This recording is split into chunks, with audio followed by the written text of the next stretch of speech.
The burning truth. The girl's arm still smelled like burning flesh when she knocked on the stranger's door. She was 10 years old, covered in bruises that mapped every lesson her uncle had taught her about obedience, and she carried a baby who hadn't stopped crying in 2 days. Behind her, 20 miles of West Texas desert shimmered with heat that could kill as surely as a bullet. Ahead, a man she'd never met, her only chance. She'd rehearsed one sentence for 3 days of walking.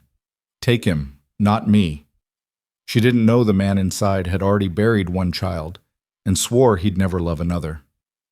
Before we begin, if you're watching from anywhere in the world, drop your city in the comments below. I want to see how far this story travels. And if this opening grabbed you, hit that like button and settle in, because what happens next will break your heart before it heals it. The knock came at sunset, so soft Samuel Wardell almost missed it over the wind rattling through the eaves of his ranch house. He wasn't expecting company. Nobody came out this far anymore, not since Martha and little James had been buried under the cottonwood 3 years back, not since he'd turned in his marshal's badge and told the town he was done saving people who didn't want saving. The ranch sat 15 miles from the nearest settlement, a deliberate distance he'd chosen the way a wounded animal chooses a den, far enough that the world couldn't reach him, close enough that supplies could. The knock came again, stronger this time. Samuel set down the harness he'd been oiling and crossed the plank floor, boots echoing in the emptiness. Through the window, he could see the sun bleeding red across the horizon, turning the scrub brush into black silhouettes. Nothing moved except the wind. He opened the door. The girl stood like a ghost made solid, thin as wire, covered in dust so thick it could have been a second skin, holding a bundle wrapped in what had once been a flour sack. Her dress hung in tatters. Her feet were bare, bleeding, swollen. But it was her face that stopped Samuel's breath. One eye swollen completely shut, purple-black and weeping. The other eye, wide, dark, ancient, with knowledge no child should carry, stared up at him with the kind of desperation that didn't beg, because begging had already failed too many times. "Mister," she said, voice cracked and dry as the desert behind her, "I need you to take him." The bundle moved. A thin wail cut through the evening air. "Please," the girl whispered, and her legs buckled. Samuel caught her before she hit the porch. The bundle clutched so tight to her chest, he had to pry her fingers loose to keep from crushing whatever was inside. A baby, couldn't be more than 6 months old, screamed with the furious indignation of the starving. The girl's arms fell limp, and Samuel found himself holding both children, one conscious and one not, both light enough that his heart cracked just from the weight of them. He carried them inside. The girl woke on his couch 20 minutes later, jerking upright with a gasp that turned into a cough, that turned into sobbing when she saw the baby, clean now, wrapped in one of Martha's old quilts, nursing from a bottle of goat's milk Samuel had mixed with shaking hands. "He's all right," Samuel said quietly, sitting in the chair across from her with the baby cradled in the crook of his arm. "You're all right. Nobody's going to hurt you here." The girl's good eye fixed on him with naked disbelief. "You don't know that." "I know I've got a Winchester and a clear line of sight in 3 directions. I know you walked through country that would kill a grown man, and you're still breathing. I know whatever you're running from, you just ran farther than it can reach tonight." She stared at him for a long moment, then looked down at her hands. Her left arm, Samuel noticed now with a cold rush of recognition, was bandaged with strips of petticoat, brown with old blood. When she shifted, she winced. "Let me see that arm," he said. "It's fine." "It's infected, and you know it." "I said it's fine." Her voice cracked with an edge of panic. "I can take care of myself. I needed someone to take Charlie. That's all. That's the only thing I came for." "Charlie," Samuel repeated, looking down at the baby who'd finally stopped crying, milk-drunk and peaceful. "That his name?" "Charles Henry Cooper, after our daddy." She said it like an obituary. "I'm Delilah. Lila. Samuel Wardell. This is my ranch, and you're welcome to stay as long as you need." "I can't stay." Lila was already trying to stand, swaying with the effort. He needs someone who can feed him, keep him safe. You look like you might be kind. Are you kind?" The question landed like a fist in Samuel's chest. He thought of Martha, who'd asked him the same thing the first time he'd walked her home from church. He thought of James, who'd believed his father could fix anything, fight anyone, make the world safe just by existing in it. "I try to be," he said. Lila studied him with that one good eye, weighing, measuring, making calculations that belonged to someone 3 times her age. Finally, she nodded. "Okay, then you keep him. I'll go." "You're not going anywhere tonight. Look at yourself. You can barely stand." "I can walk? I walked 20 miles already." "20 miles from where?" She went very still. "Doesn't matter." "It does if someone's looking for you." "They're looking for him, not me." Lila's voice dropped to something flat and terrible. "I'm not worth looking for." "But Charlie? Charlie's an heir. Charlie's got value." Samuel felt something old and familiar stir in his chest, the same instinct that had made him pin on a marshal's badge when he was 22, the same rage that had carried him through a dozen gunfights against men who hurt people weaker than themselves. He set the baby down gently in the wooden cradle he'd built for James and never had the heart to burn. "Lila," he said carefully, "who did this to you?" "Nobody." "Don't lie to me. I wore a badge for 15 years. I know what a beating looks like, and I know what fear smells like. You've got both." She flinched. For a moment he thought she'd bolt, just run straight out the door and disappear into the darkness. Instead, she started to shake, trembling so hard her teeth chattered. "Let me see that arm," Samuel said again, gentler now. This time she didn't argue. She unwrapped the makeshift bandage with shaking fingers, and Samuel had to lock his jaw to keep from cursing aloud. The burn was deliberate. He'd seen enough accidents to know the difference. This was a handprint, pressed into the tender skin of her inner forearm and held there long enough to blister, weep, and char. The infection had turned the edges green. "Who did this?" His voice came out harder than he meant. "My uncle."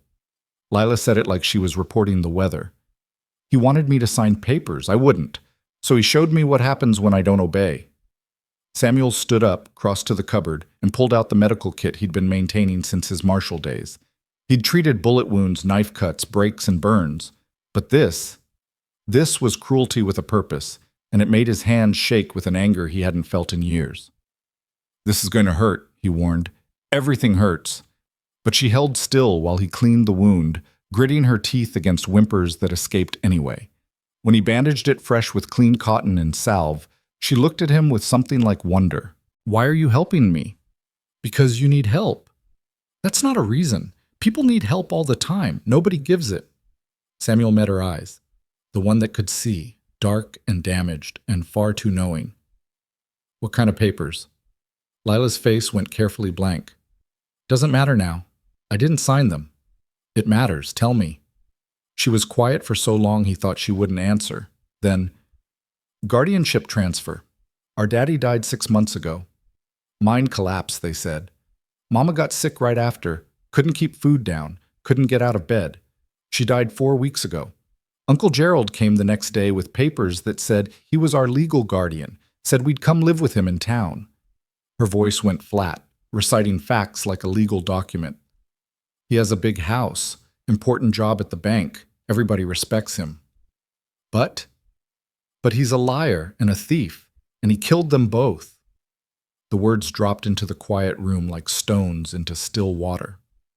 Samuel sat back down slowly. "That's a serious accusation." "It's the truth." Lila's good eye blazed. "Daddy didn't die in a collapse. He was murdered. The supports in his section were cut. I heard the foreman talking about it before Uncle Gerald paid him to shut up. And Mama wasn't sick. She was poisoned. I found the bottle of medicine Uncle Gerald gave her, and I gave some to the barn cat to see if it would help her get better." Her voice cracked. "The cat died in an hour." Samuel felt ice slide down his spine. "Did you tell anyone?" "Who would I tell? Uncle Gerald owns half the town. The sheriff owes him money. The judge plays cards at his house every Saturday. The doctor who examined Mama signed the death certificate the same day, said it was fever, and got a new buggy the next week." Lila's hands clenched into fists. "There's nobody to tell. There's nobody who'd believe a kid over him. So I took Charlie and I ran.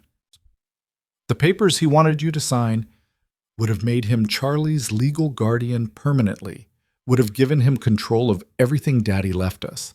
The mining claim, the house, the savings, everything. She swallowed hard. He told me if I signed, he'd be nice to Charlie, raise him proper, send him to school. But if I didn't, she touched the burn on her arm. He showed me what would happen.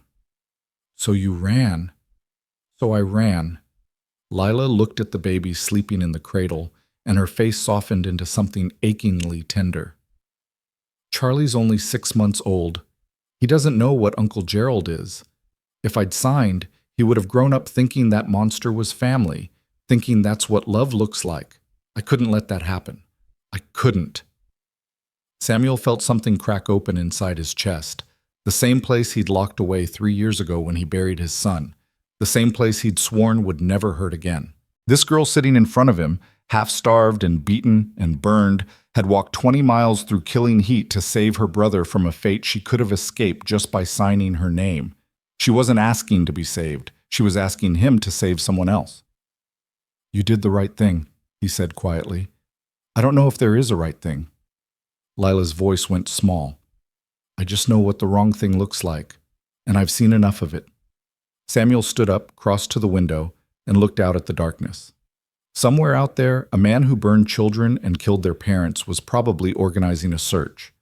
Men with money and power didn't let valuable assets just walk away, and an infant heir was about as valuable as it got. "Your uncle," Samuel said. "Gerald, what's his full name?" "Gerald Marcus Cooper." "Why?" Because Samuel Wardell knew that name. He'd heard it whispered in saloons and courtrooms, always with respect, always with fear. Gerald Cooper, who owned the Redemption Bank and Trust. Gerald Cooper, who held mortgages on half the county. Gerald Cooper, who'd never been accused of anything worse than sharp business practices, because anyone who might accuse him found themselves suddenly in debt, suddenly out of work, suddenly dead. "No reason," Samuel lied. "How long before he realizes you're gone?" "He knows by now." "I've been gone 3 days." 3 days. Samuel turned back to her. "You walked for 3 days. In this heat. With a baby." "I had water at first, found a creek on the second day." She said it matter of fact, like it was nothing, like children survive the desert every day through sheer will. "Wasn't sure which direction to go. Just knew I had to go away." "How'd you find this place?" "I didn't. I just walked until I couldn't walk anymore. And your house was here." She looked around the room, at the cold fireplace, the dusty furniture, the cradle that looked handmade and well-loved and unused. "You live here alone?" "Yes." "It's a big house for one person." "It wasn't always for one person." Samuel's voice came out rougher than he meant. "My wife and son and they passed 3 years ago." Lila looked at him with sudden, terrible understanding. "That's his cradle." "Yes." "I'm sorry, I didn't mean to—" "You didn't do anything wrong." Samuel crossed back to the chair, suddenly exhausted. "You're going to sleep here tonight. Tomorrow, we'll figure out what comes next." "There's nothing to figure out. I need you to keep Charlie, and I need to disappear before Uncle Gerald finds us, and nobody's disappearing. Nobody's separating you two." Samuel held up a hand when she started to protest. "Listen to me. Your uncle is powerful, but he's not untouchable. If what you're saying is true about the murders, the poisoning, the cut supports, then there's evidence somewhere. There are witnesses. There's a way to stop him that doesn't involve you running for the rest of your life.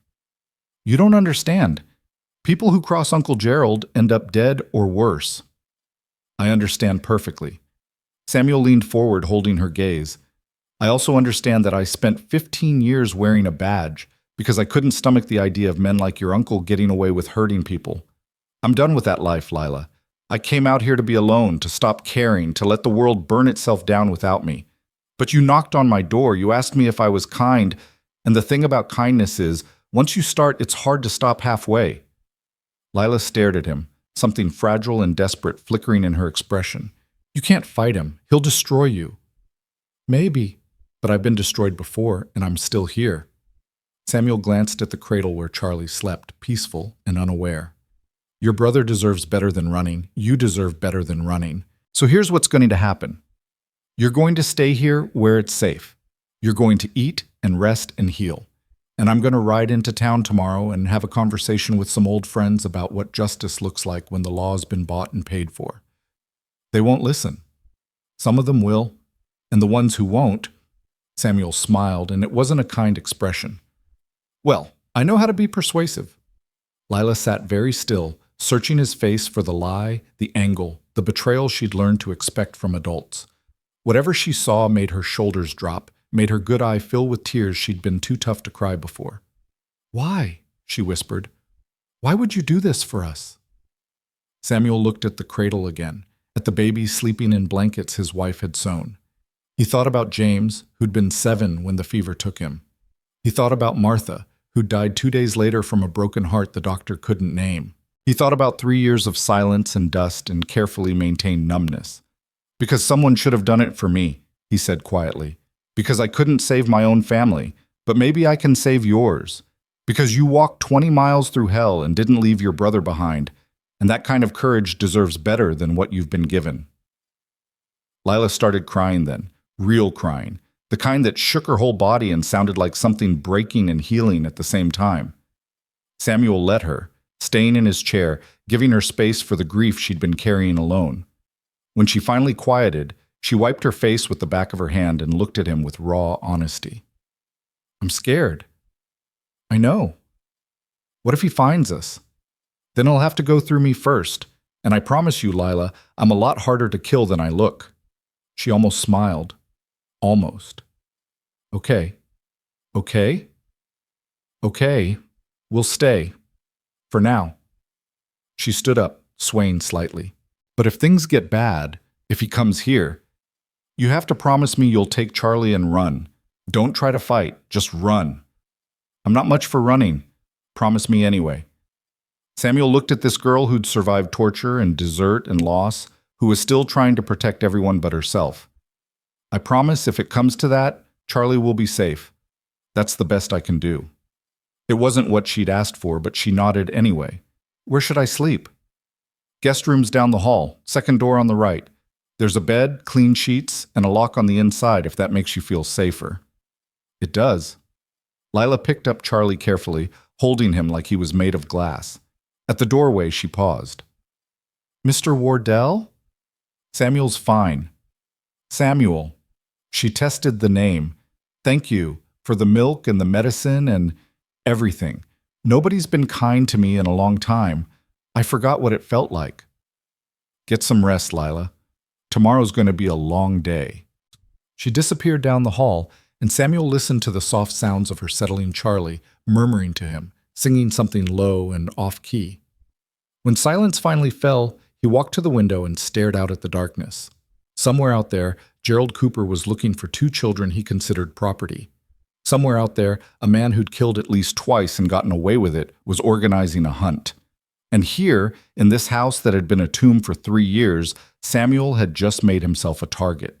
He should have been afraid, should have been calculating exit strategies and survival odds. Instead, he felt something he hadn't felt since he'd turned in his badge: purpose. He crossed to the gun cabinet and pulled out his Winchester, checking the action, counting ammunition. 16 rounds. Not enough if Cooper came with numbers, but enough to make a point. Samuel had buried 1 child already. He'd be damned if he buried another. Outside, the wind picked up, carrying the scent of dust and sage and distant rain that might never come. Samuel stood in the doorway of his quiet house, quiet but no longer empty, and waited for the dawn. Whatever came next, he wouldn't face it alone anymore. And neither would they. In the guest room, Lila lay beside her brother and whispered promises into the darkness. That tomorrow would be different, that someone finally cared, that maybe, just maybe, running could finally stop. She didn't know if she believed it yet, but for the first time in months, she had enough hope to try. And in the West Texas night, that fragile, desperate hope was enough to light the first match against the darkness Gerald Cooper had built. The fire was about to start. Dawn broke cold and pale across the ranch, turning the sky from black to gray to gold. Samuel had been awake for hours, watching the horizon from his porch, with coffee going cold in his hands and the Winchester propped against the railing within easy reach.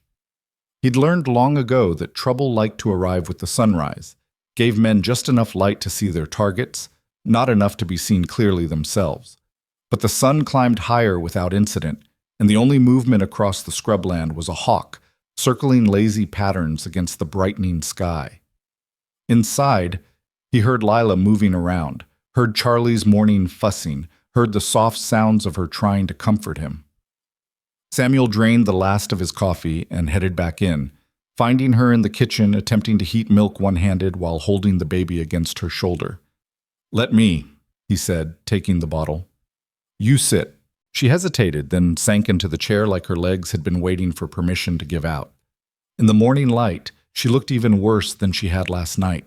The swelling around her eye had spread, turning half her face purple-yellow, and she moved with the careful stiffness of someone trying not to aggravate bruised ribs. Samuel heated the milk, tested it against his wrist the way Martha had taught him, and handed it to Lila. She fed Charlie with practiced efficiency, and Samuel found himself studying them both in the strengthening light. The baby had Lila's dark hair and eyes, but there was something else in his features, a different cast to the cheekbones, a different shape to the eyes. "Your mother," Samuel said carefully. "Was she Comanche?" Lila's head snapped up, fear flooding her expression. Then, slowly, she nodded. "Half. Her mother was full-blood, married a white trader. Mama grew up between both worlds, never quite fitting in either one." She looked down at Charlie. Daddy didn't care. Said she was the most beautiful woman he'd ever seen, and he'd fight anyone who had a problem with it. Did he have to fight often? Sometimes, less after they moved out to the mining camp. People out there cared more about whether you could work than what you looked like. Her voice went soft. They were happy. We were happy. Your uncle know about your mother's heritage? He called her a squaw. The word came out flat and bitter. Said Daddy had disgraced the family by marrying beneath himself, said their children would be mongrels. Mama banned him from the house after that. We didn't see him for 5 years, not until Daddy died and suddenly Uncle Gerald cared about family again. Samuel felt his jaw tighten.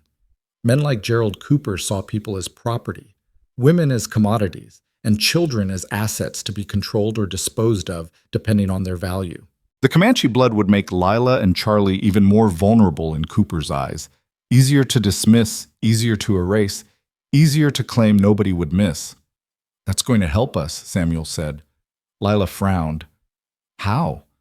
Because if your uncle's been calling your mother a squaw and your father a disgrace, there'll be people who hurt him, people who'll remember.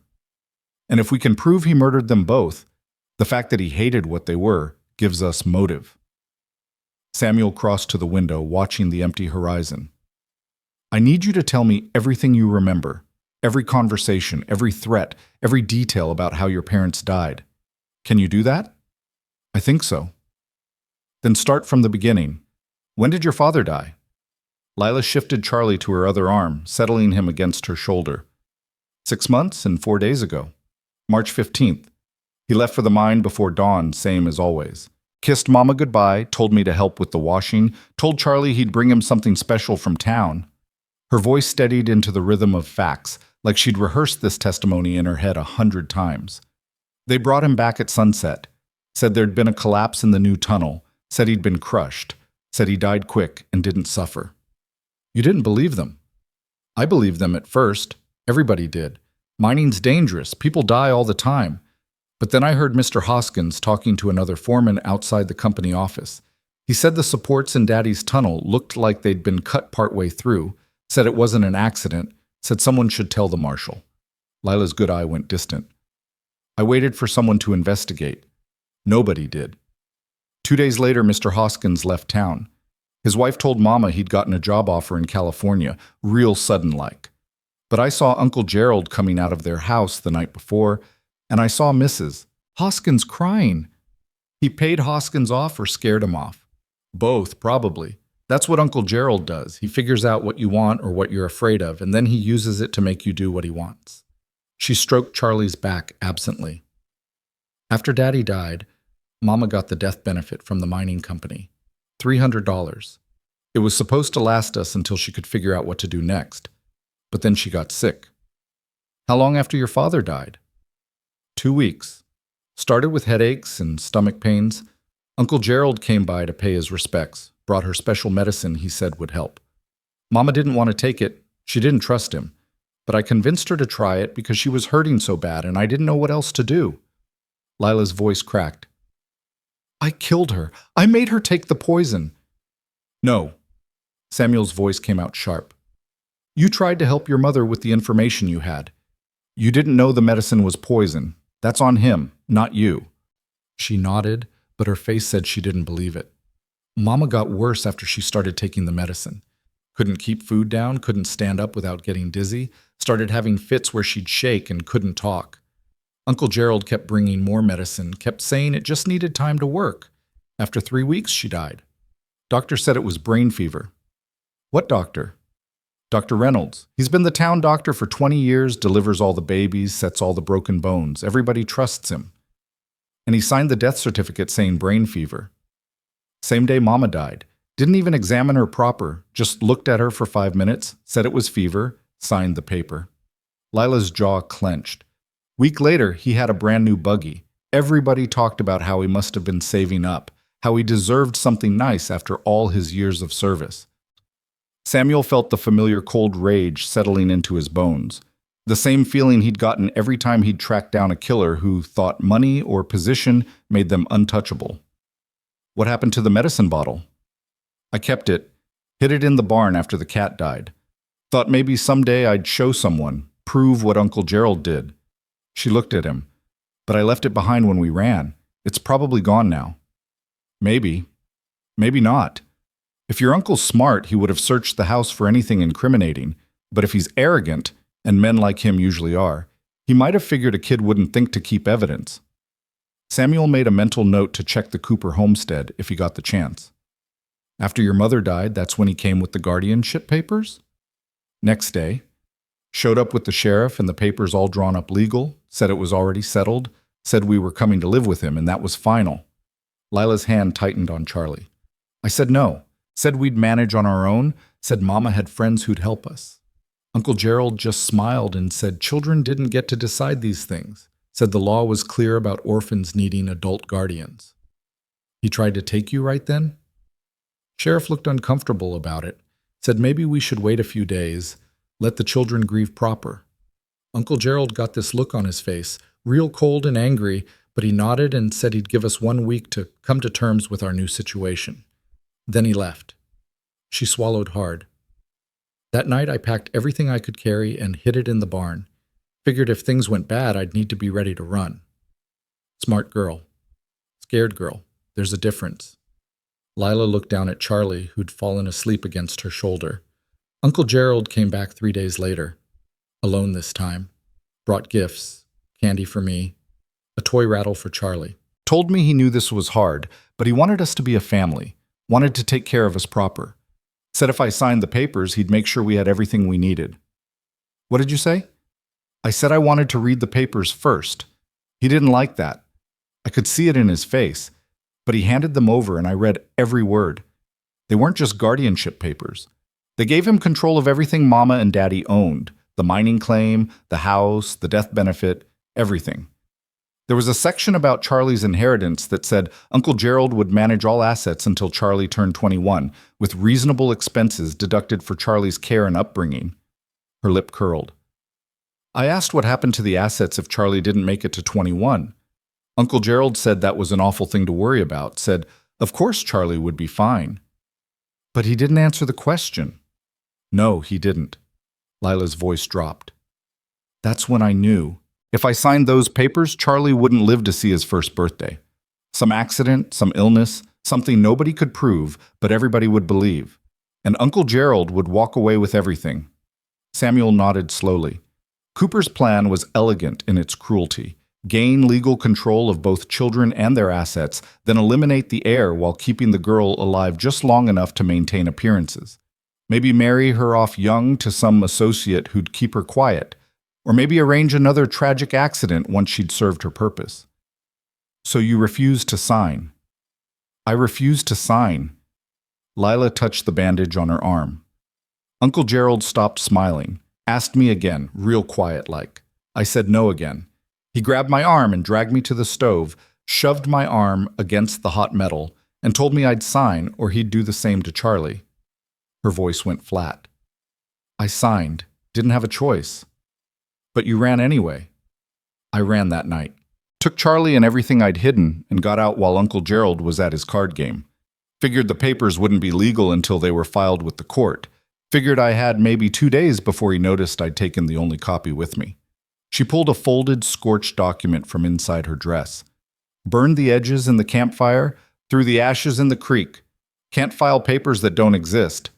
Samuel took the fragments she offered, barely a quarter of the original document, charred beyond legibility. Smart and desperate and resourceful.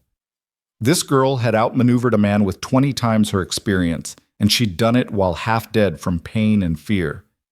He's going to be furious, Samuel said. He's going to kill us if he finds us. Not if I find him first. Samuel folded the burned paper carefully and tucked it in his pocket.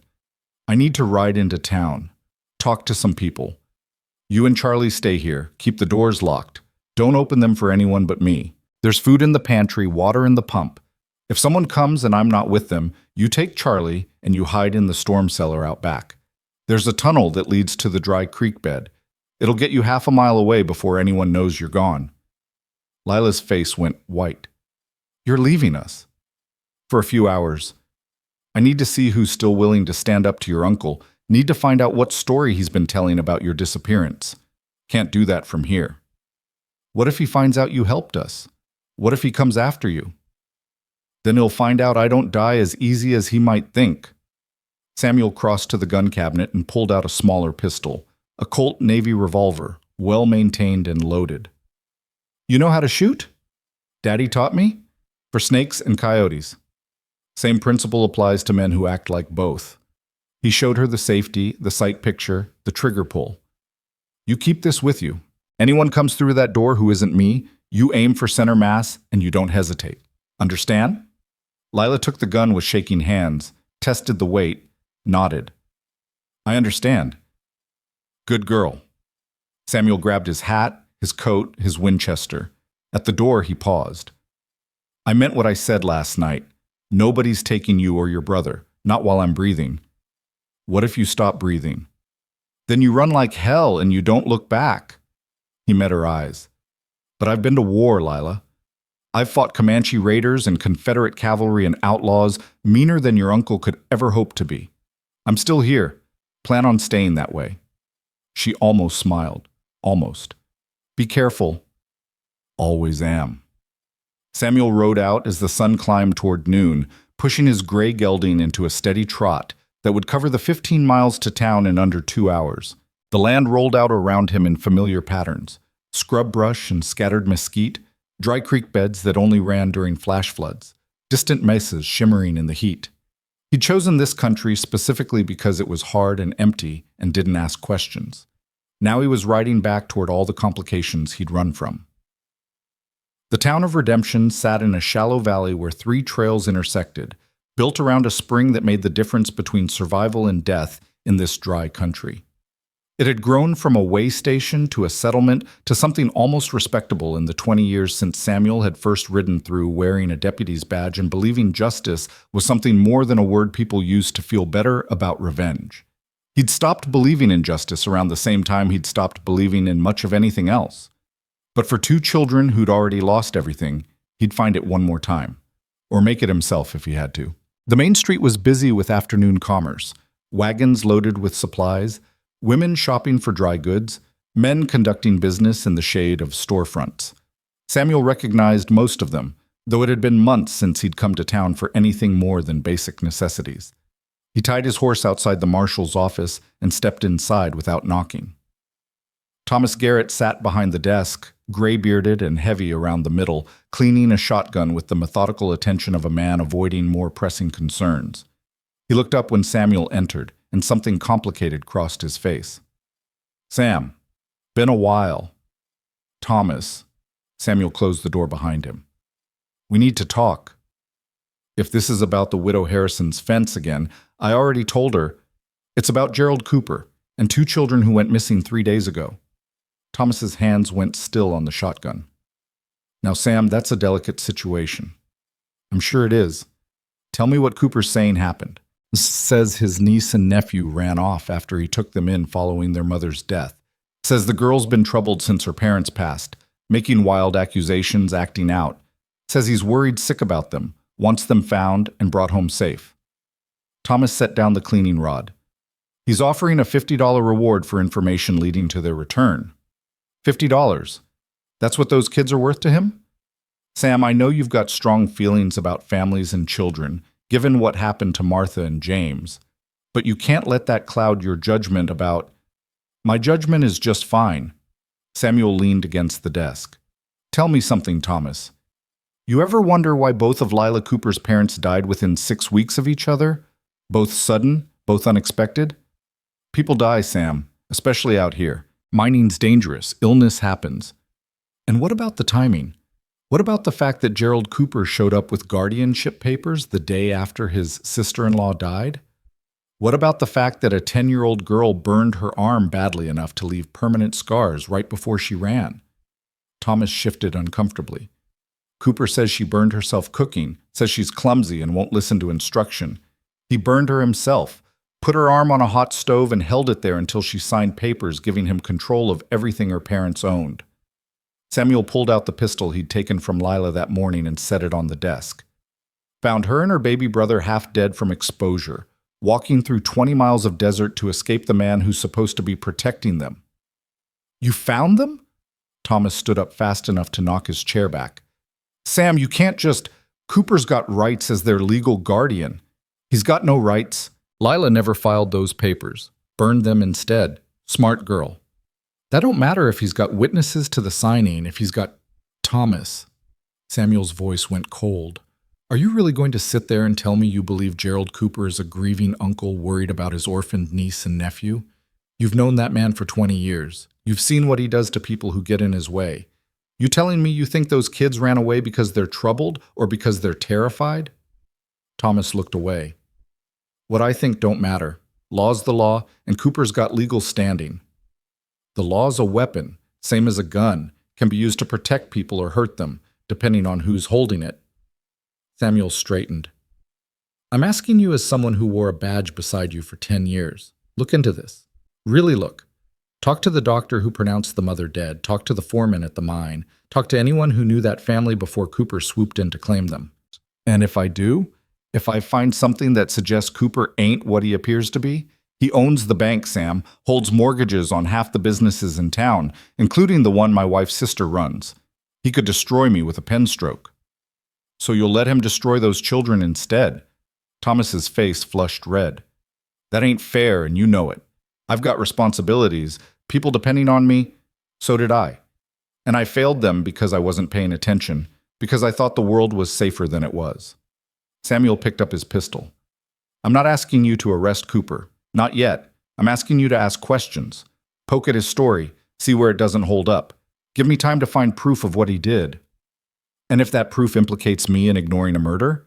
If it shows I took his word over evidence because I was scared or stupid or bought? Then you'll have to live with that. Same as I've had to live with every mistake I made wearing this badge. Samuel headed for the door. But at least you'll still be alive to regret it. Those kids might not get that chance if Cooper finds them first.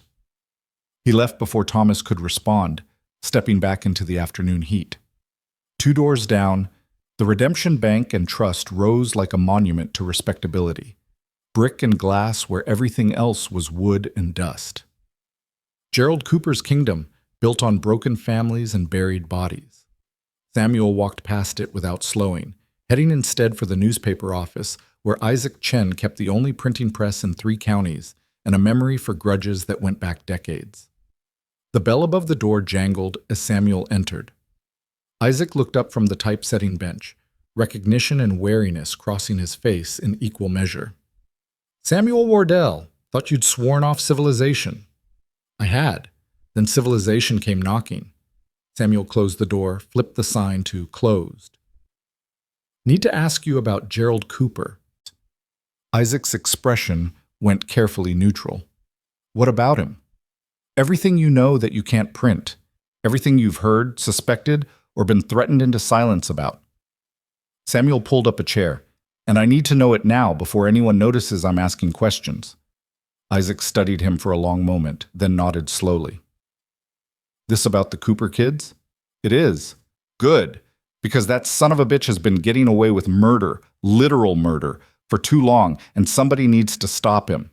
Isaac set down his composing stick. How much do you know? Enough to know he killed his brother-in-law and sister-in-law. Need to know how to prove it.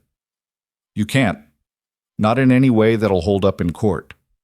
Isaac crossed to a locked cabinet, pulled out a thick folder of clippings and notes.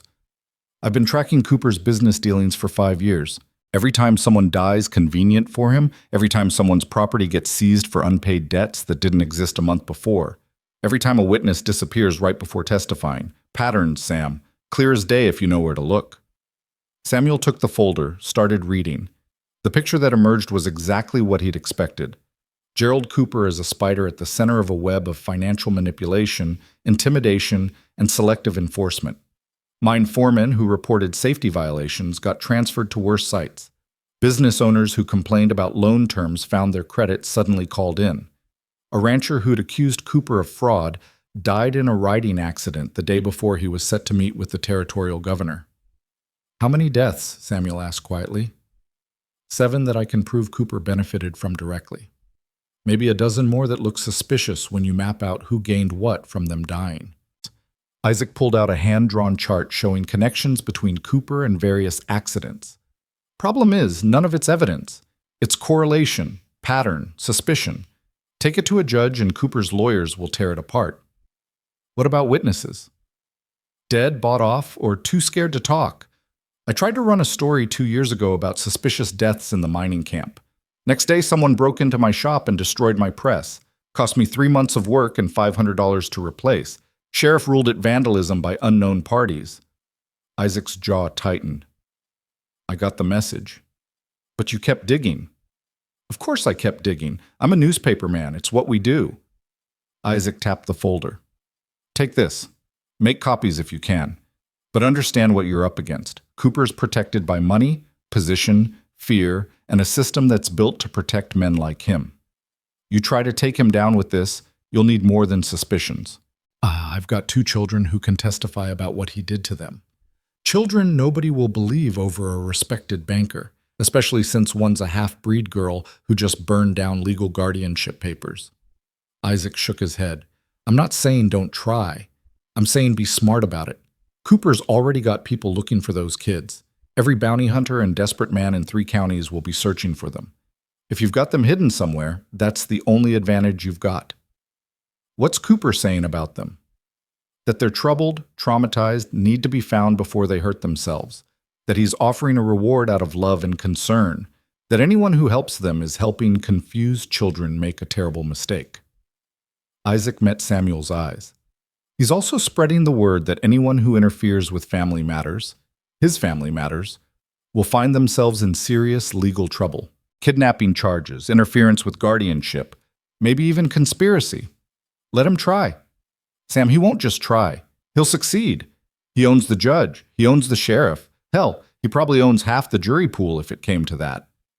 Isaac leaned forward. You want to beat him? You need something ironclad.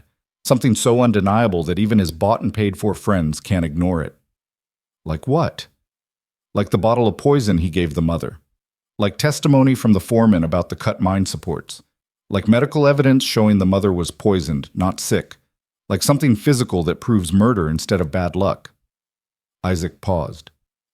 You know where any of that might be? Samuel thought about the medicine bottle Lila mentioned, hidden in a barn on a property that probably had new occupants by now. He thought about Hoskins, bought off and sent to California. He thought about Dr. Reynolds and his convenient new buggy. Maybe, he said. Need to check some things first. Be careful. Cooper's got eyes everywhere, and if he figures out you're protecting those kids, he'll come for you with everything he's got. Let him come. Samuel stood, tucking the folder inside his coat. Thanks for this, Isaac. Might be the thing that tips the balance. Just make sure you live long enough to use it. Isaac walked him to the door, glanced up and down the street before speaking. There's talk, Sam, about strange riders on the road to your place, about men asking questions at the saloon, wanting to know who lives out that direction. Cooper's moving pieces already. How long do I have? Maybe a day, maybe less. Isaac gripped his shoulder. Whatever you're planning, do it fast. And don't trust anyone who says they're on your side until they've proven it with more than words. Samuel nodded and stepped back into the street. The sun was starting its slide toward evening, painting the buildings in gold and shadow. Somewhere in this town, Gerald Cooper was spinning his web tighter. Somewhere out there, men were being hired to find two children and silence anyone protecting them. And 15 miles away, those children were waiting for Samuel to come home and tell them everything would be all right. He wasn't sure yet if that would be a lie or a promise, but he knew one thing for certain. Whatever came next, he wasn't running. Not anymore. Samuel untied his horse and swung into the saddle, turning the gelding toward home. He had work to do, plans to make, and maybe one more conversation with someone who might help if the price was right. The ride back felt longer than the ride in, heavy with the weight of everything he'd learned and everything still to do. By the time his ranch house appeared on the horizon, the sun was touching the western hills and painting the sky in shades of blood and fire. Lila was waiting on the porch, the pistol visible in her lap, Charlie asleep in her arms. She stood when she saw him coming, relief and fear warring on her face. "You came back," she said as he dismounted. "I said I would." People say a lot of things they don't mean. Samuel looked at this girl who'd learned too young that promises were just words and safety was temporary. "Your uncle's looking for you. Got half the town believing you're troubled children who need rescuing. Other half scared enough to stay quiet. So we're alone." "Not entirely." He pulled out Isaac's folder. "Got some proof of what your uncle's been doing. Not enough yet, but it's a start. We're going to need more." "How do we get more?" "By being smarter and faster than he expects." Samuel looked toward the horizon where darkness was gathering. "And by being ready when he comes. Because he will come, Lila. Probably sooner than we'd like." She nodded, jaw set with determination that belonged to someone who'd already survived the worst and refused to break. "Then we'll be ready." "Yes," Samuel said quietly. "We will." And as night fell across the West Texas plains, the first pieces of Gerald Cooper's carefully constructed empire began to show their cracks. They came 3 nights later, just past midnight, when the moon was down and the darkness lay thick across the land like a shroud. Samuel heard them before he saw them. The careful creak of leather, the soft jingle of bridle hardware, the whisper of hooves on hard earth. Sounds that didn't belong to the night wind or the coyotes or any natural thing. He'd been waiting for this, sleeping in his clothes with the Winchester within reach, listening to the house settle around him and wondering which night would be the one. Now he knew. He moved silently to Lila's door, tapped twice. She was already awake, already dressed, Charlie bundled against her chest in a sling she'd fashioned from an old shawl. Her good eye met his in the darkness, and he saw no fear there, just cold readiness. "Storm cellar," he whispered. "Now, don't stop, don't look back, don't come out until you hear my voice calling you by name. Anyone else calls to you, you stay hidden. Understand?" She nodded, already moving. Samuel watched her slip down the hallway toward the back door, watched her disappear into the night with his future and his purpose carried in her arms. Then he turned back to the front of the house and prepared to make whoever was out there pay for every step they took toward his door. He counted 6 horses, maybe 7. Enough men to surround the house, enough firepower to turn the building into kindling if they wanted. Cooper had sent professionals, not the usual drunk cowboys looking for reward money. That told Samuel everything he needed to know about how serious this had gotten. The first bullet came through the front window without warning, shattering glass and burying itself in the far wall.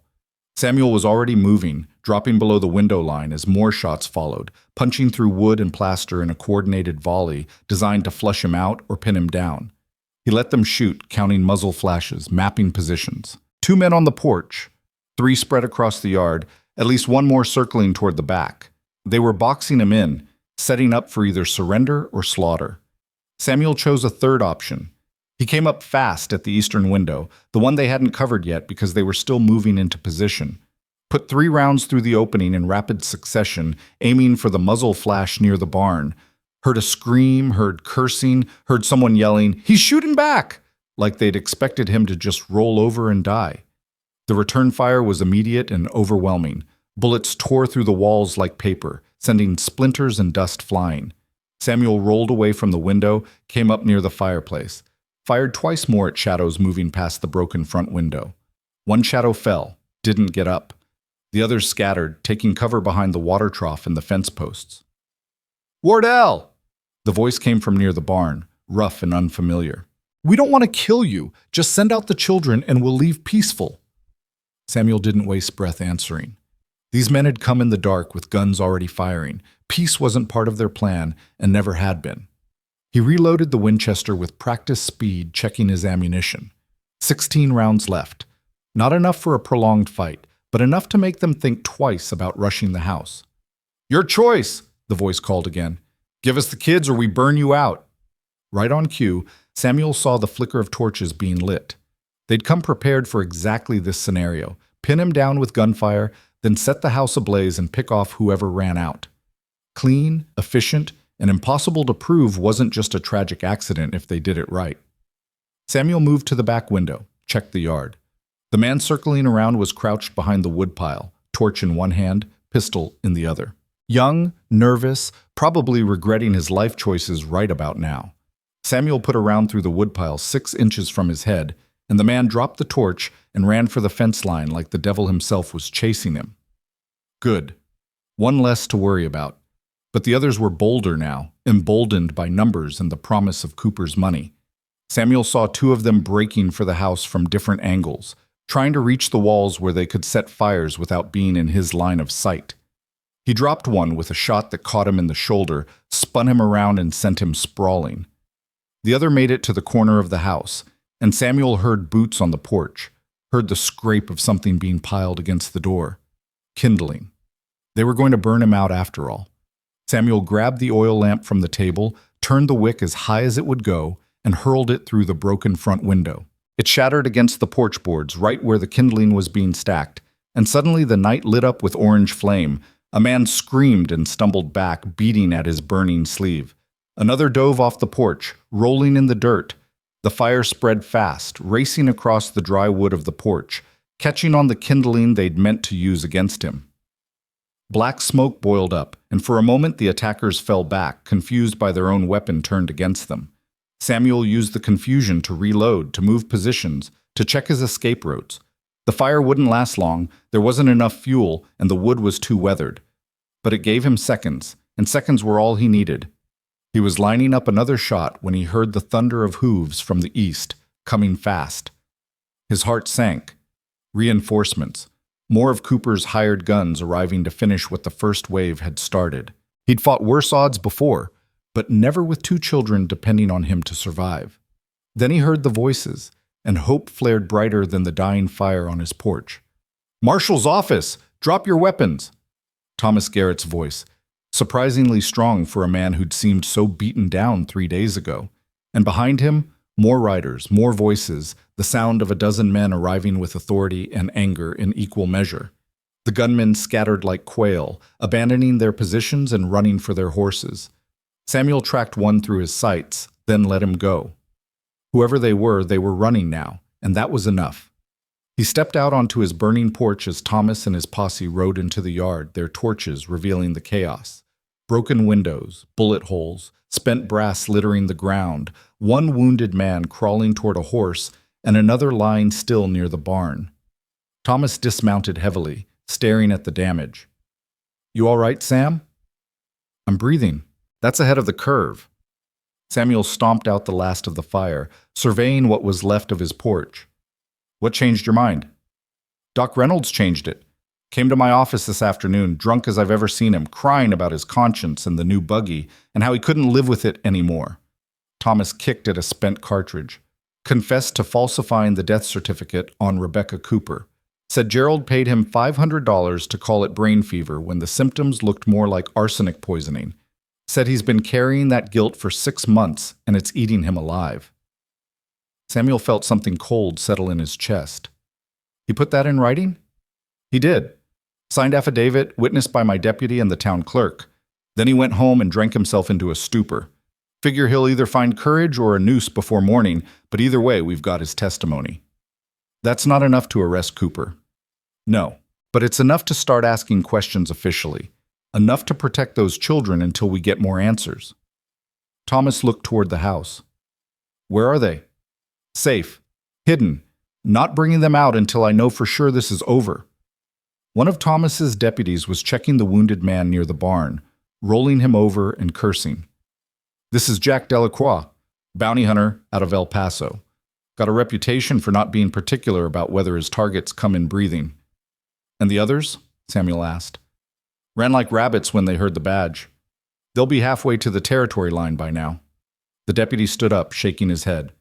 Delacroix's hit bad. Shoulder wound, lot of blood. Might not make it. Get him to town, get him patched up, and get him talking, Thomas ordered. Want to know who hired him and what he was promised. Sam, you've got any lanterns left that aren't broken? They spent the next hour documenting the attack, counting bullet holes, collecting weapons, taking statements from the deputies about what they'd seen riding in. Jack Delacroix, barely conscious and white from blood loss, was loaded into a wagon and hauled toward town with a deputy riding shotgun. The dead man near the water trough turned out to be nobody anyone recognized. No papers, no identification, just a hired gun who'd bet on the wrong outcome. When the last of the posse finally rode out, leaving only Thomas behind, Samuel walked to the storm cellar and called down into the darkness. Lila? It's Samuel. You can come out now. Bring Charlie. Silence. Then the soft scrape of the hidden door opening, and Lila emerged like a ghost from the earth, Charlie still asleep against her chest. She looked at the house, at the broken windows, the scorched porch, the bullet holes, and her face went very still. They found us, she whispered. They tried. Didn't succeed. Samuel guided her toward Thomas, who was standing awkwardly by his horse. Lila, this is Marshal Garrett. He's here to help. She looked at Thomas with naked suspicion. You're the one who said Uncle Gerald had legal rights. I was wrong, Thomas said quietly. And I'm sorry. Should have listened to Sam from the start, should have asked harder questions. But I'm listening now, and I'm asking now, and I need you to tell me everything your uncle did to you and your brother. Lila glanced at Samuel, who nodded. Then, slowly, she began to speak. She told it all.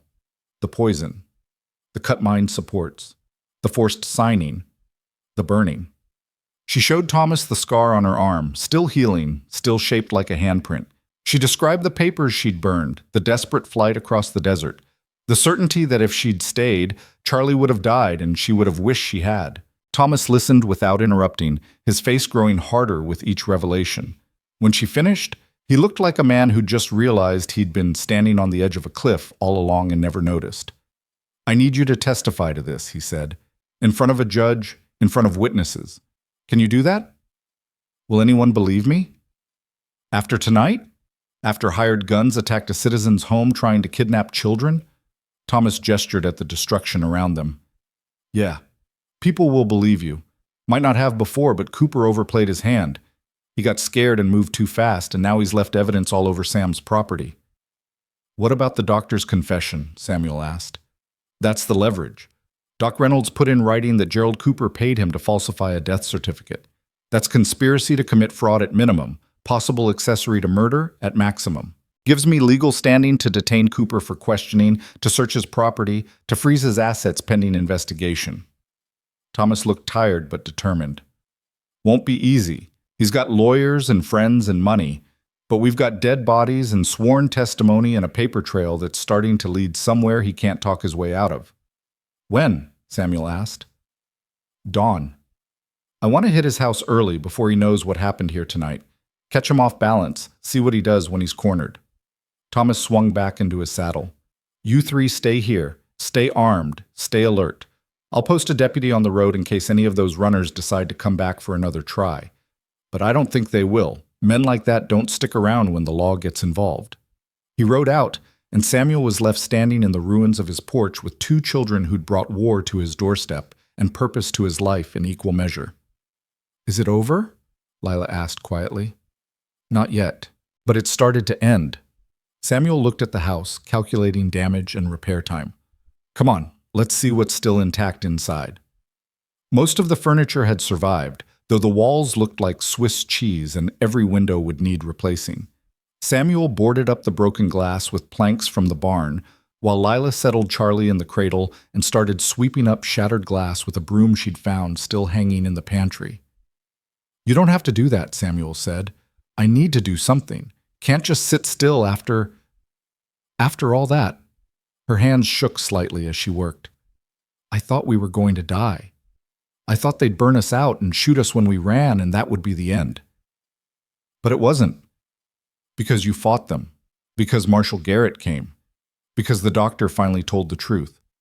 She looked up at him. "Why did he tell the truth? What changed? Conscience, maybe? Guilt? Fear of getting caught when everything started unraveling?" Samuel hammered another board into place. "Men like Reynolds aren't evil. They're weak.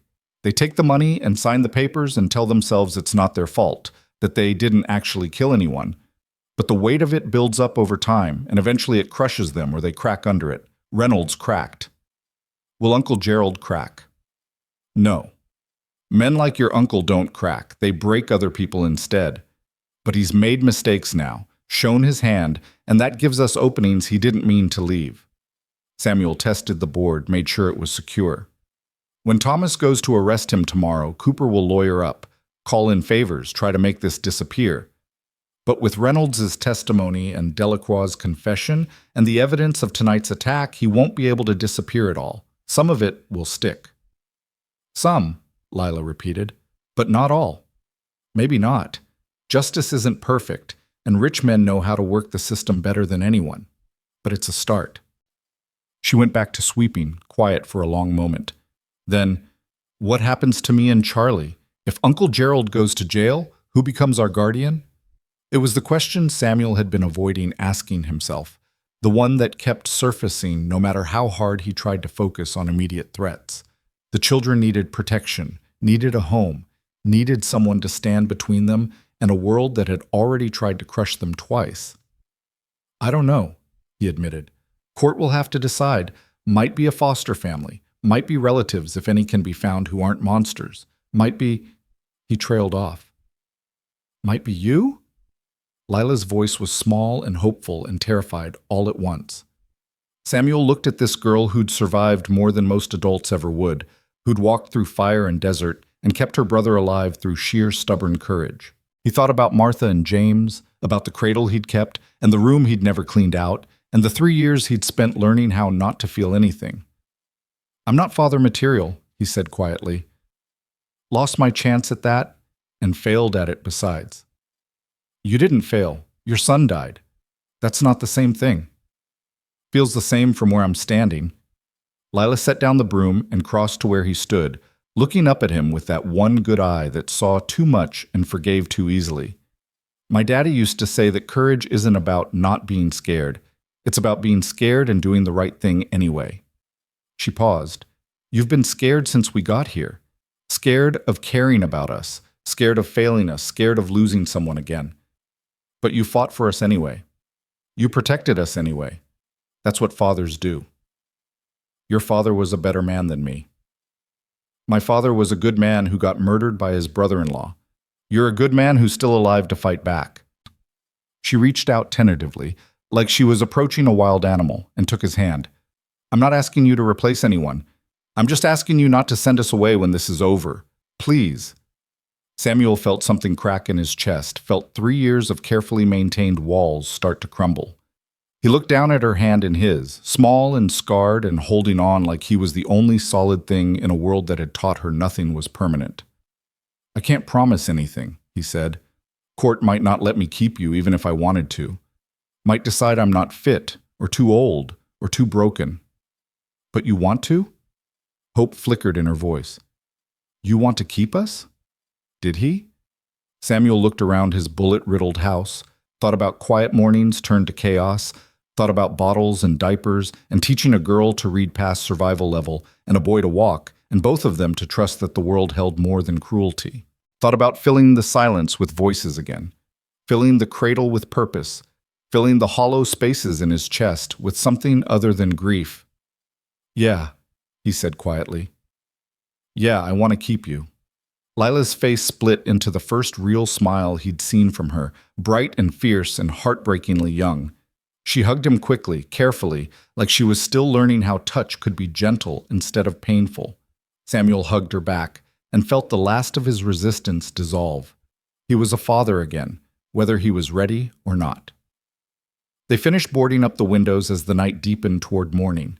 Charlie woke once, demanding food with the imperious wail of the very young, and Samuel found himself changing a diaper by lamplight while Lila heated milk and talked him through the process like she was the expert and he was the student. Not so tight. You'll cut off his circulation. There, like that. How do you know all this? Mama taught me. Said I needed to know how to care for a baby in case something happened to her. Lila's voice went quiet. Guess she knew something was wrong before I did. Samuel finished the diaper, lifted Charlie carefully, surprised again by how light he was. The baby stared up at him with dark, serious eyes that held none of the trauma his sister carried. Too young to remember the running, the fear, the desert. Maybe young enough to grow up without the scars. You're going to spoil him, Lila said, bringing the bottle. Holding him all the time like that. Babies need holding, especially ones who've had a rough start. Samuel settled into the rocking chair Martha had loved, cradling Charlie and watching him drink with single-minded focus. Your mother was Comanche, you said? Half? Why? Because if we're going to fight for guardianship, we need to know all the angles. Cooper might try to use your heritage against you, claim you're better off with white guardians who can civilize you proper. Samuel's lip curled. Seen that argument used before and it makes me sick every time. Will it work? Depends on the judge. Some of them buy into that thinking, some don't. But we can turn it to our advantage too. Prove that I respect your heritage, that I'll make sure you and Charlie know where you come from, that I won't try to erase half of who you are. He looked at her. You know much about your mother's people? Some. Mama used to tell stories about how her mother met her father, about growing up between two worlds, about the treaties and the reservations and the breaking of promises. Lila's face went thoughtful.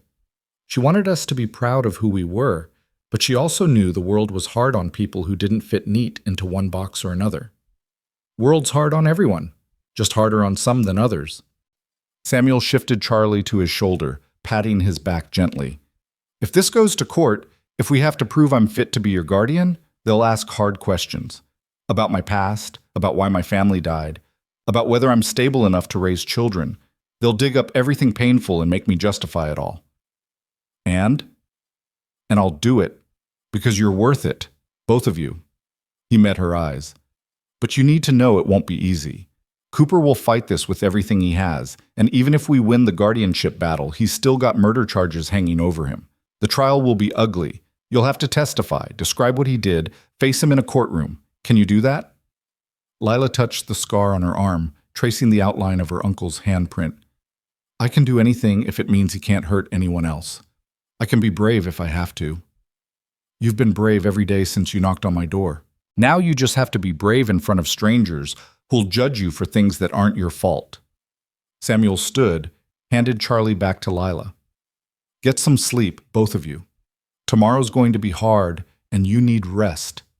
What about you? I'll keep watch. Make sure nobody else decides to try their luck. Lila hesitated, then nodded and carried Charlie toward the bedroom. At the doorway, she paused. Samuel, thank you for everything, for fighting, for wanting us, for being the person I hoped you'd be when I knocked on your door. I'm just doing what's right.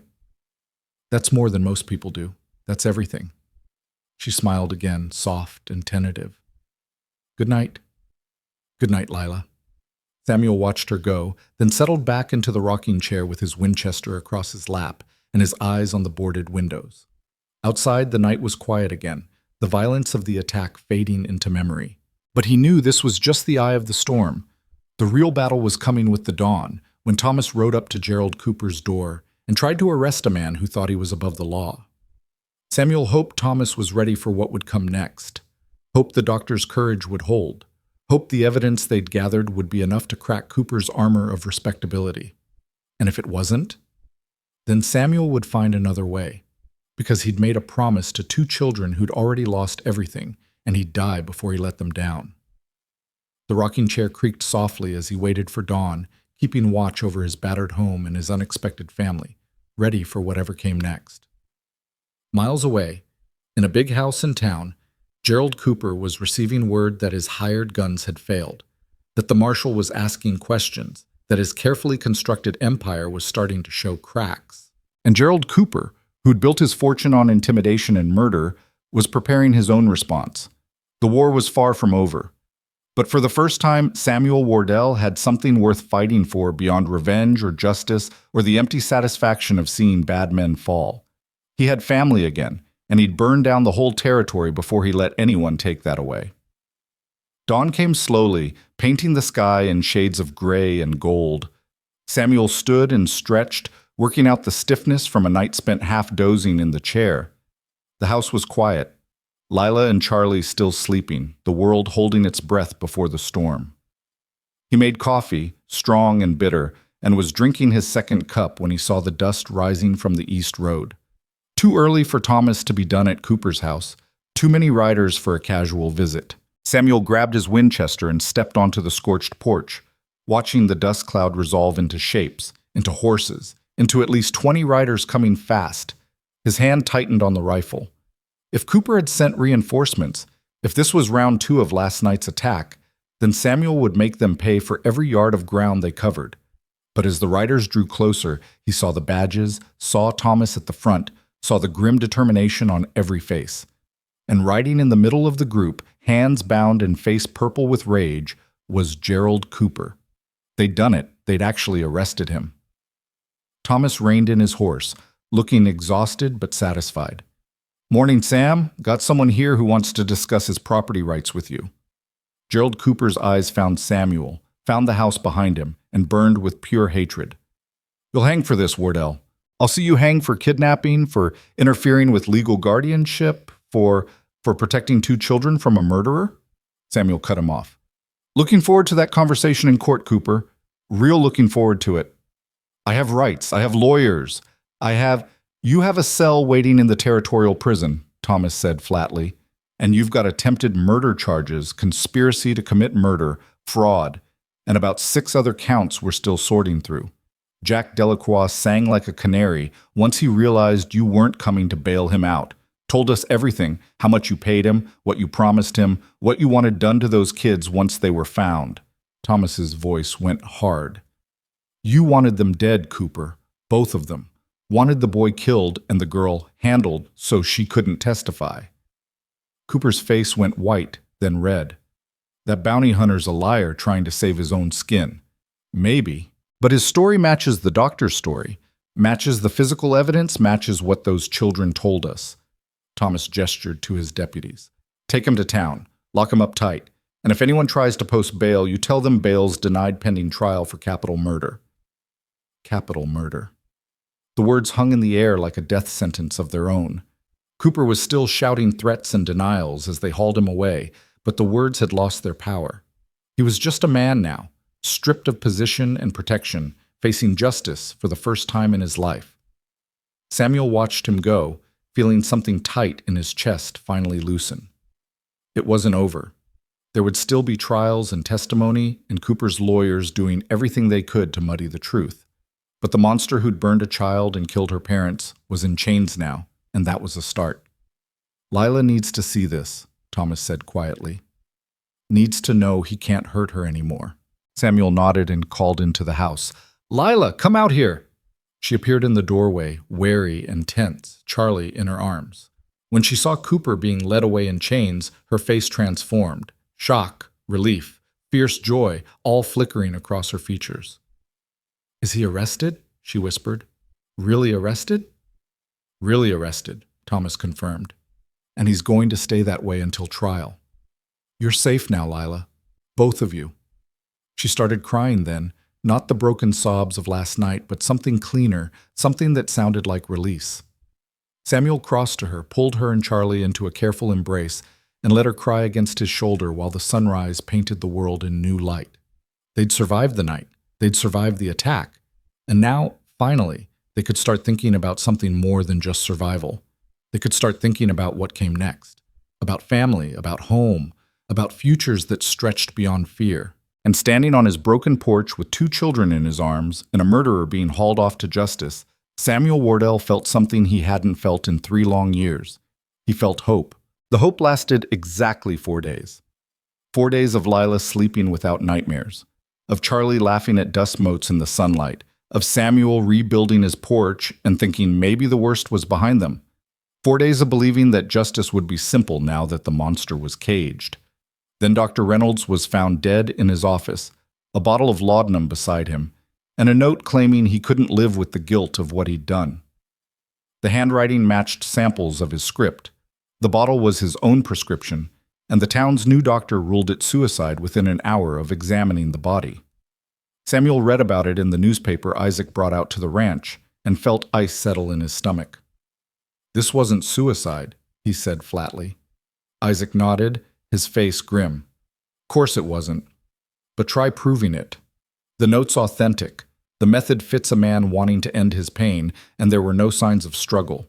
Cooper's lawyers are already using it to undermine Reynolds' testimony, claiming the confession was made by a man of unsound mind, that his guilt proves he was the one who poisoned Rebecca Cooper, not their client. That's insane. Reynolds confessed to falsifying documents, not murder. Doesn't matter. They're spinning it as a guilty conscience, saying Reynolds killed Rebecca to get the medical fees from treating her, then couldn't live with what he'd done when it all came out." Isaac spread the newspaper on Samuel's kitchen table. "It's all here in Cooper's statement to the press.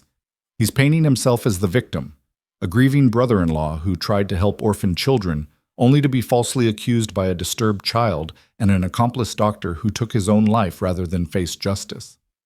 Lila, sitting across the table with Charlie on her lap, went pale. "People will believe that.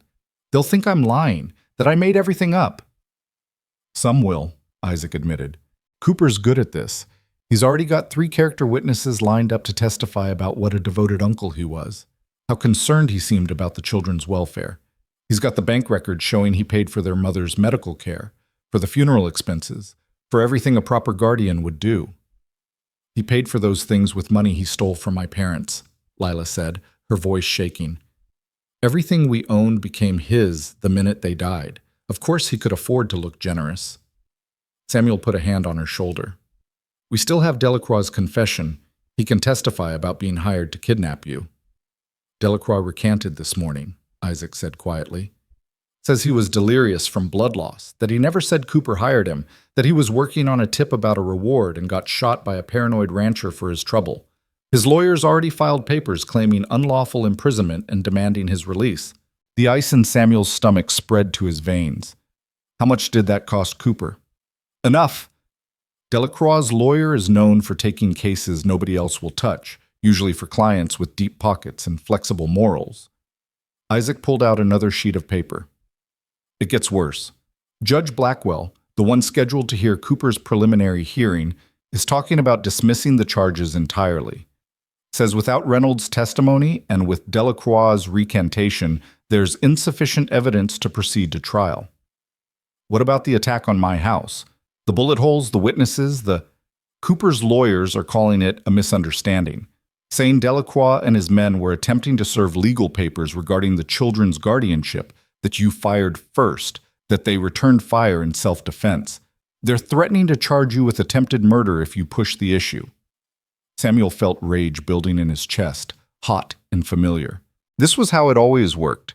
Rich men bought their way out of consequences while poor men and children paid the price. He'd seen it 100 times when he wore a badge, had watched guilty men walk free because they could afford lawyers who knew how to twist the truth into knots. "There has to be something we can do," he said. "There is. We find proof that can't be bought, twisted, or killed." Isaac tapped the newspaper. "That's why I came out here instead of just sending word, because I think I know where that proof might be." Lila looked up sharply. "The medicine bottle. The one I hid in the barn." "Exactly. If we can find it, if we can test it and prove it contains poison, we've got physical evidence linking Cooper to your mother's death. That's harder to explain away than witness testimony." Isaac leaned forward. "The problem is, Your family's property was seized for unpaid debts 2 days after you ran. Everything your parents owned, including the house and barn, now belongs to Gerald Cooper." "Of course it does," Samuel said bitterly. "Let me guess. The debts appeared right after Rebecca died?" "Some were legitimate expenses that accumulated during her illness. Others were loans Cooper claimed to have made to the family, with signed promissory notes and everything. Whether those notes are genuine or forged is anybody's guess, but they were enough to give the court grounds to seize the property." Isaac pulled out a rough map. "Cooper's had the house cleared out, sold most of the furniture and belongings. But he hasn't torn down the barn yet, probably planning to use it for storage or rent it out. If that bottle's still hidden where Lila left it, it might still be there." "Might," Samuel repeated. "That's a long shot to risk breaking into Cooper's property. You got a better idea?" Samuel didn't. He looked at Lila, saw the desperate hope in her face warring with fear. "Where exactly did you hide it?" "In the barn loft behind a loose board in the back wall. Third board from the corner, about shoulder height if you're standing on the ladder." She closed her eyes, remembering. "I wrapped it in oilcloth and pushed it as far back as I could reach. Unless someone was specifically looking for it, they wouldn't find it." "But if Cooper knows you might have kept evidence, if he's been thorough about covering his tracks, then it's already gone and we're wasting time talking about it," Isaac finished. "But what if it's not? What if he was so focused on the legal angle that he didn't think a 10-year-old girl would be smart enough to hide physical proof?" Lila's jaw tightened. "He always underestimated me, called me stupid, said I was too young to understand complex matters. Maybe he still thinks that." "Men like Cooper usually do," Samuel said. "Question is, how do we get onto his property without getting caught? Can't just ride up in daylight and search the place." "You can if you have legal authority," Isaac smiled grimly. "I've been talking to Judge Morrison over in Silver Creek. He's not fond of Cooper. Had some business dealings go sour a few years back, and he's willing to issue a search warrant if we can give him probable cause." "Based on what?" "Based on Lila's testimony that evidence of poisoning was hidden on the property before it was seized. Morrison's jurisdiction technically extends to property disputes, and he can argue that searching for evidence relevant to a pending criminal case falls under his purview." Isaac shrugged. "It's a stretch, but it's legal enough to cover you if you find something. And if Cooper fights it, he will. But fighting a search warrant takes time, and time is what we need. Get in, find the bottle, get it tested, and build a case before Cooper can bury it again." Isaac looked between them. "It's risky. If you don't find anything, or if what you find isn't enough, Cooper's lawyers will tear you apart for harassment. But if you do find proof, then we've got him," Samuel finished. He looked at Lila. "You're sure about where you hid it?" "I'm sure. I remember exactly where it is, exactly what it looks like. If it's still there, I can find it." "Then we go tonight. Isaac, can you have that warrant ready by sunset?" "Already have it drafted. Just need Morrison's signature, and he's expecting me." Isaac stood up. "Be careful, Sam. Cooper's out on bail now. Judge Blackwell couldn't deny it once the charges got shaky, and he's got eyes everywhere. You get caught on his property, warrant or no warrant, he'll use it to paint you as the criminal." "Let him try." After Isaac left, Samuel spent the afternoon preparing. He cleaned his guns, checked his ammunition, mapped out the route to the old Cooper homestead. The property sat about 8 miles east, close enough to town that sound carried but far enough out that neighbors didn't pay much attention to comings and goings. Lila watched him work with growing anxiety, bouncing Charlie absently while her good eye tracked Samuel's movements. "What if it's not there?" she asked finally. "What if someone found it? Or Uncle Gerald figured it out? Or—" "Then we keep looking for other evidence. This isn't our only chance, Lila. It's just the best one we've got right now." Samuel loaded his Winchester, checked the action. "You're staying here with Charlie. Thomas is sending a deputy to watch the house while I'm gone." "I should come with you. I know exactly where to look." "Which is why you're going to draw me a detailed map. But you're not coming with me into potential danger, not when your brother needs you here and safe. I can help. You can help by staying alive and taking care of Charlie. That's the most important job there is." Samuel crossed to her, crouched down so they were eye level. "Listen to me. If this goes wrong, if I get caught or shot or arrested, you take Charlie and you run. Thomas knows people who can hide you, get you to family on your mother's side if there's any to be found. You don't wait for me, you don't try to rescue me, you just go. Understand?" Lila's face crumpled. "I don't want to lose you too." "You won't. I'm too stubborn to die and too mean to quit." He pulled her into a quick hug, felt Charlie's small hand pat his cheek. "But if the worst happens, you need to be ready. Promise me." "I promise," she whispered. "But you promise me you'll come back." "I promise I'll try like hell." It wasn't the reassurance she wanted, but it was the honest one, and she seemed to accept it. She drew him a map with careful precision, marking distances and landmarks, describing the barn's layout in detail. By the time the sun started its descent toward the horizon, Samuel had everything he needed except courage. That he'd have to find along the way. The deputy arrived as promised, a young man named Porter who looked barely old enough to shave but carried himself with quiet competence. Samuel gave him instructions, showed him the positions that offered the best sightlines, and made him promise not to hesitate if anyone came looking for trouble. Then he mounted his horse and rode east toward the Cooper homestead, toward evidence that might save 2 children or might get him killed trying. The property looked abandoned in the fading light, the house dark and empty, the barn standing like a skeletal silhouette against the sunset. Samuel circled wide, watching for signs of occupation or surveillance. Cooper could have posted guards, could have set a trap, could have done any number of things to protect what he'd stolen. But the land was quiet, and when Samuel finally approached the barn, he found it unlocked and unguarded. Either Cooper was arrogant enough to believe nobody would dare search his property, or he genuinely didn't think there was anything left to find. Samuel tied his horse in a copse of cottonwoods 100 yards away and approached on foot, Winchester in hand, every sense alert for danger. The barn door creaked when he opened it, loud in the evening quiet. He froze, listening, but no alarm was raised. Inside, the barn smelled of old hay and dust and abandonment. Whatever horses or livestock had been here were long gone, sold off or relocated. Samuel lit a small lantern, keeping the flame low, and climbed the ladder to the loft. The back wall was exactly as Lila had described, rough planks with gaps between them, some loose enough to remove. Samuel counted from the corner, found the third board at shoulder height, and worked it free carefully. Behind it, wrapped in oilcloth and pushed deep into the wall cavity, was a small brown bottle. Samuel's hands shook as he pulled it out, unwrapped it, held it up to the lamplight. The label was faded but readable. Dr. Morrison's Nerve Tonic. The bottle was half empty, the liquid inside slightly cloudy. This was it. The proof that Rebecca Cooper had been poisoned, that Gerald Cooper had murdered his sister-in-law slowly and deliberately while pretending to help her. Samuel wrapped the bottle carefully in his own cloth, tucked it inside his coat, and was replacing the board when he heard voices outside. He doused the lantern immediately, plunging the loft into darkness. Below, the barn door creaked open and lamplight spilled across the floor. "I'm telling you, Morrison, there's nothing here worth your time or mine." Gerald Cooper's voice smooth and confident and utterly unconcerned. "You're welcome to look around, but you're wasting both our evenings on the fantasies of a disturbed child. Nevertheless, the warrant is valid, and I intend to execute it properly." Judge Morrison's voice was drier, more formal. "If there's nothing here, you've got nothing to worry about."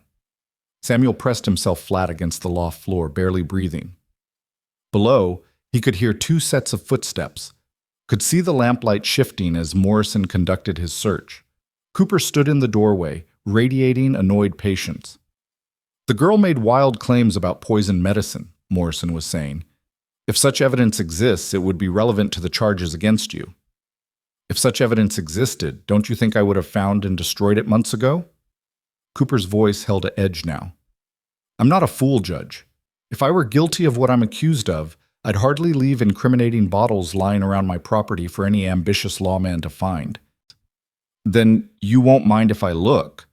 Morrison moved through the barn methodically, checking stalls, examining the floor, eventually climbing the ladder to the loft. Samuel had already moved to the far corner, crouched in shadow, hand on his pistol. If Morrison found him, the whole thing would collapse. Trespassing charges, invalidated evidence, everything. But Morrison seemed more interested in the walls than the corners. He examined the back wall, found the loose board Samuel had just replaced, and worked it free. The cavity behind it was empty. Morrison sighed and replaced the board. Nothing here. Told you, Cooper called from below. The girl was lying or confused. Either way, there's no evidence because there was no crime. Morrison climbed down, dusted off his hands. I'll need to search the house as well. Be my guest, though I should warn you, I've had cleaning crews through there extensively. If there was anything to find, it's long gone now. Cooper's voice was almost amused. Face it, Judge. You've been played by a child with a grudge and a washed-up marshal who should have stayed retired. They left, taking the lamplight with them. Samuel waited in the darkness, listening to their footsteps recede toward the house, listening to his own heartbeat thunder in his ears. He'd gotten what he came for, but now he was trapped. Couldn't leave while Morrison and Cooper were on the property. Couldn't risk being seen or caught with the evidence in his possession. He settled in to wait, the bottle a heavy weight against his chest, and hoped Porter was keeping Lila and Charlie safe while he played cat and mouse in a dead woman's barn. An hour passed. Then another. Samuel heard Morrison and Cooper leave the house, heard their horses ride away toward town. Still he waited, giving it another 30 minutes to be sure, before finally climbing down from the loft and slipping out into the night. His horse was where he'd left it, undisturbed. Samuel mounted up and rode hard for home, taking a circuitous route in case anyone was watching the direct path. By the time he reached his ranch, it was past midnight, and his hands were cramped from gripping the reins.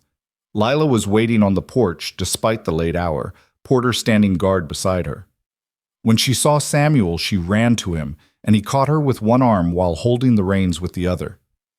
You got it? She asked breathlessly. Samuel pulled the bottle from his coat. I got it. She stared at it, tears streaming down her face. That's it. That's what killed her. Maybe. Need to get it tested to be sure. Need to prove what's in it. Samuel handed the bottle to Porter. Take this to Doc Winters in Silver Creek. Tell him to test for arsenic, strychnine, anything that could cause the symptoms Rebecca Cooper showed before she died. And tell him to document everything. I need a report that'll hold up in court. Porter took the bottle carefully. And if he finds poison, then we've got Cooper, finally and completely. Samuel dismounted, suddenly exhausted. How were things here? Quiet, no visitors, no trouble. Porter glanced at Lila. She barely slept, kept watching the road for you. I'm fine now, Lila said, though she was still holding on to Samuel's arm like he might disappear. Was Uncle Gerald there? He was, with Judge Morrison conducting the search. Samuel guided her toward the house. Morrison found the hiding place, but the bottle was already in my pocket by then. Cooper thinks the search came up empty, thinks he's won. Has he? Not even close. We've got the evidence now, and once it's tested, once we can prove that bottle contains poison, his lawyers won't be able to explain it away. Samuel sat heavily on the porch steps. It's going to get ugly, Lila. Cooper will fight this with everything he has. The trial will be brutal, and you'll have to testify about everything, the burning, the poison, all of it. Can you do that? She sat beside him, Charlie asleep in her arms. I can do anything if it means he pays for what he did to Mama and Daddy. I can be strong. You've been strong every day since this started. Now you just need to be strong a little longer. Samuel put his arm around her shoulders. We're going to win this. Not because the system's fair or because justice is guaranteed, but because we've got truth on our side and we're too stubborn to quit. You promise? I promise. 3 days later, Doc Winters sent his report. The bottle contained enough arsenic to kill a healthy adult 3 times over, administered in small doses over time to mimic natural illness. The chemical analysis was thorough, the documentation impeccable, the conclusions damning. Samuel took the report to Thomas, who took it to Judge Morrison, who immediately reinstated all charges against Gerald Cooper and revoked his bail. Cooper was arrested again, this time without the possibility of release, and held in the territorial prison to await trial. The town erupted in scandal. Half the population couldn't believe that Gerald Cooper, pillar of the community, respected banker, devoted uncle, could be guilty of such crimes. The other half remembered every suspicious death, every convenient accident, every family destroyed by his business practices, and wondered why they'd stayed silent so long. Isaac printed everything, holding nothing back.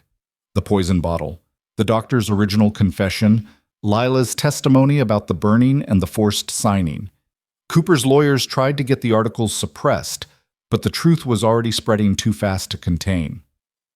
The preliminary hearing was set for 2 weeks out.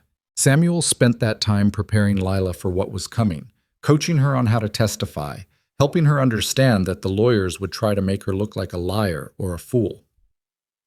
"They'll ask you why you didn't tell anyone about the poison right away," Samuel explained. "They'll ask why you ran instead of going to the law. They'll try to make it sound like you're making things up to avoid being punished for running away." What do I say? You tell the truth. That you were a scared 10-year-old girl who'd just lost both parents, who'd been burned and threatened, who didn't know who to trust because your uncle owned everyone who might have helped. You tell them you did the only thing you could think of to save your brother. Samuel took her hand, and you look them in the eye when you say it, because truth has a weight that lies don't. They'll feel it even if they don't want to. The hearing arrived too fast and not fast enough. Samuel, dressed in his best clothes, helped Lila into a clean dress one of the church women had donated, and drove them to town in his wagon with Charlie bundled between them. The courthouse was packed, every seat filled, people standing in the aisles and pressed against the walls. Gerald Cooper sat at the defendant's table in an expensive suit, looking calm and confident despite the chains on his wrists. His lawyers flanked him like guards, 3 of them imported from the capital at extraordinary expense. Judge Morrison presided, stern and unmoved by the circus atmosphere. He called the court to order with 3 sharp raps of his gavel, and the trial of Gerald Marcus Cooper began. The prosecution went first, laying out the case methodically. They presented the poison bottle, the chemical analysis, Dr. Reynolds' original confession read into the record by his widow. They showed records of the mine accident, presented testimony from workers who'd seen the cut supports but been too afraid to speak up until now.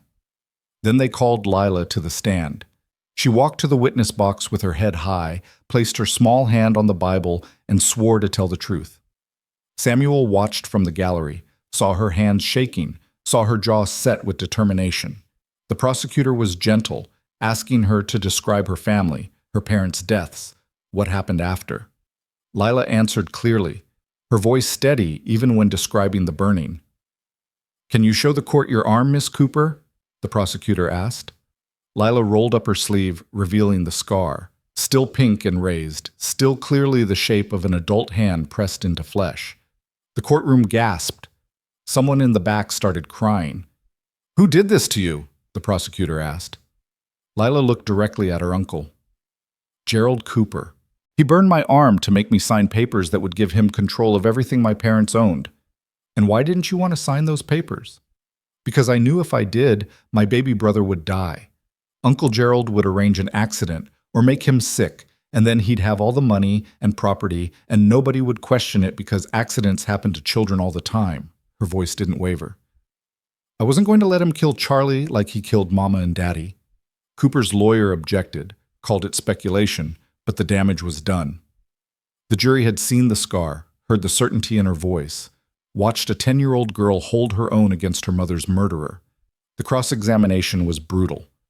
Cooper's lawyer tried every angle, suggested she'd burned herself, suggested she'd misunderstood adult conversations, suggested she was lying for attention or because Samuel had coached her.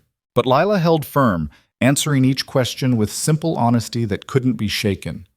"Isn't it true, Miss Cooper, that you have Comanche blood?" "My mother was half Comanche, yes." "And isn't it true that certain savage elements are prone to fabrication and to—" "Objection!" The prosecutor shot to his feet. "Counsel is testifying, not questioning." "Sustained." Morrison glared at Cooper's lawyer.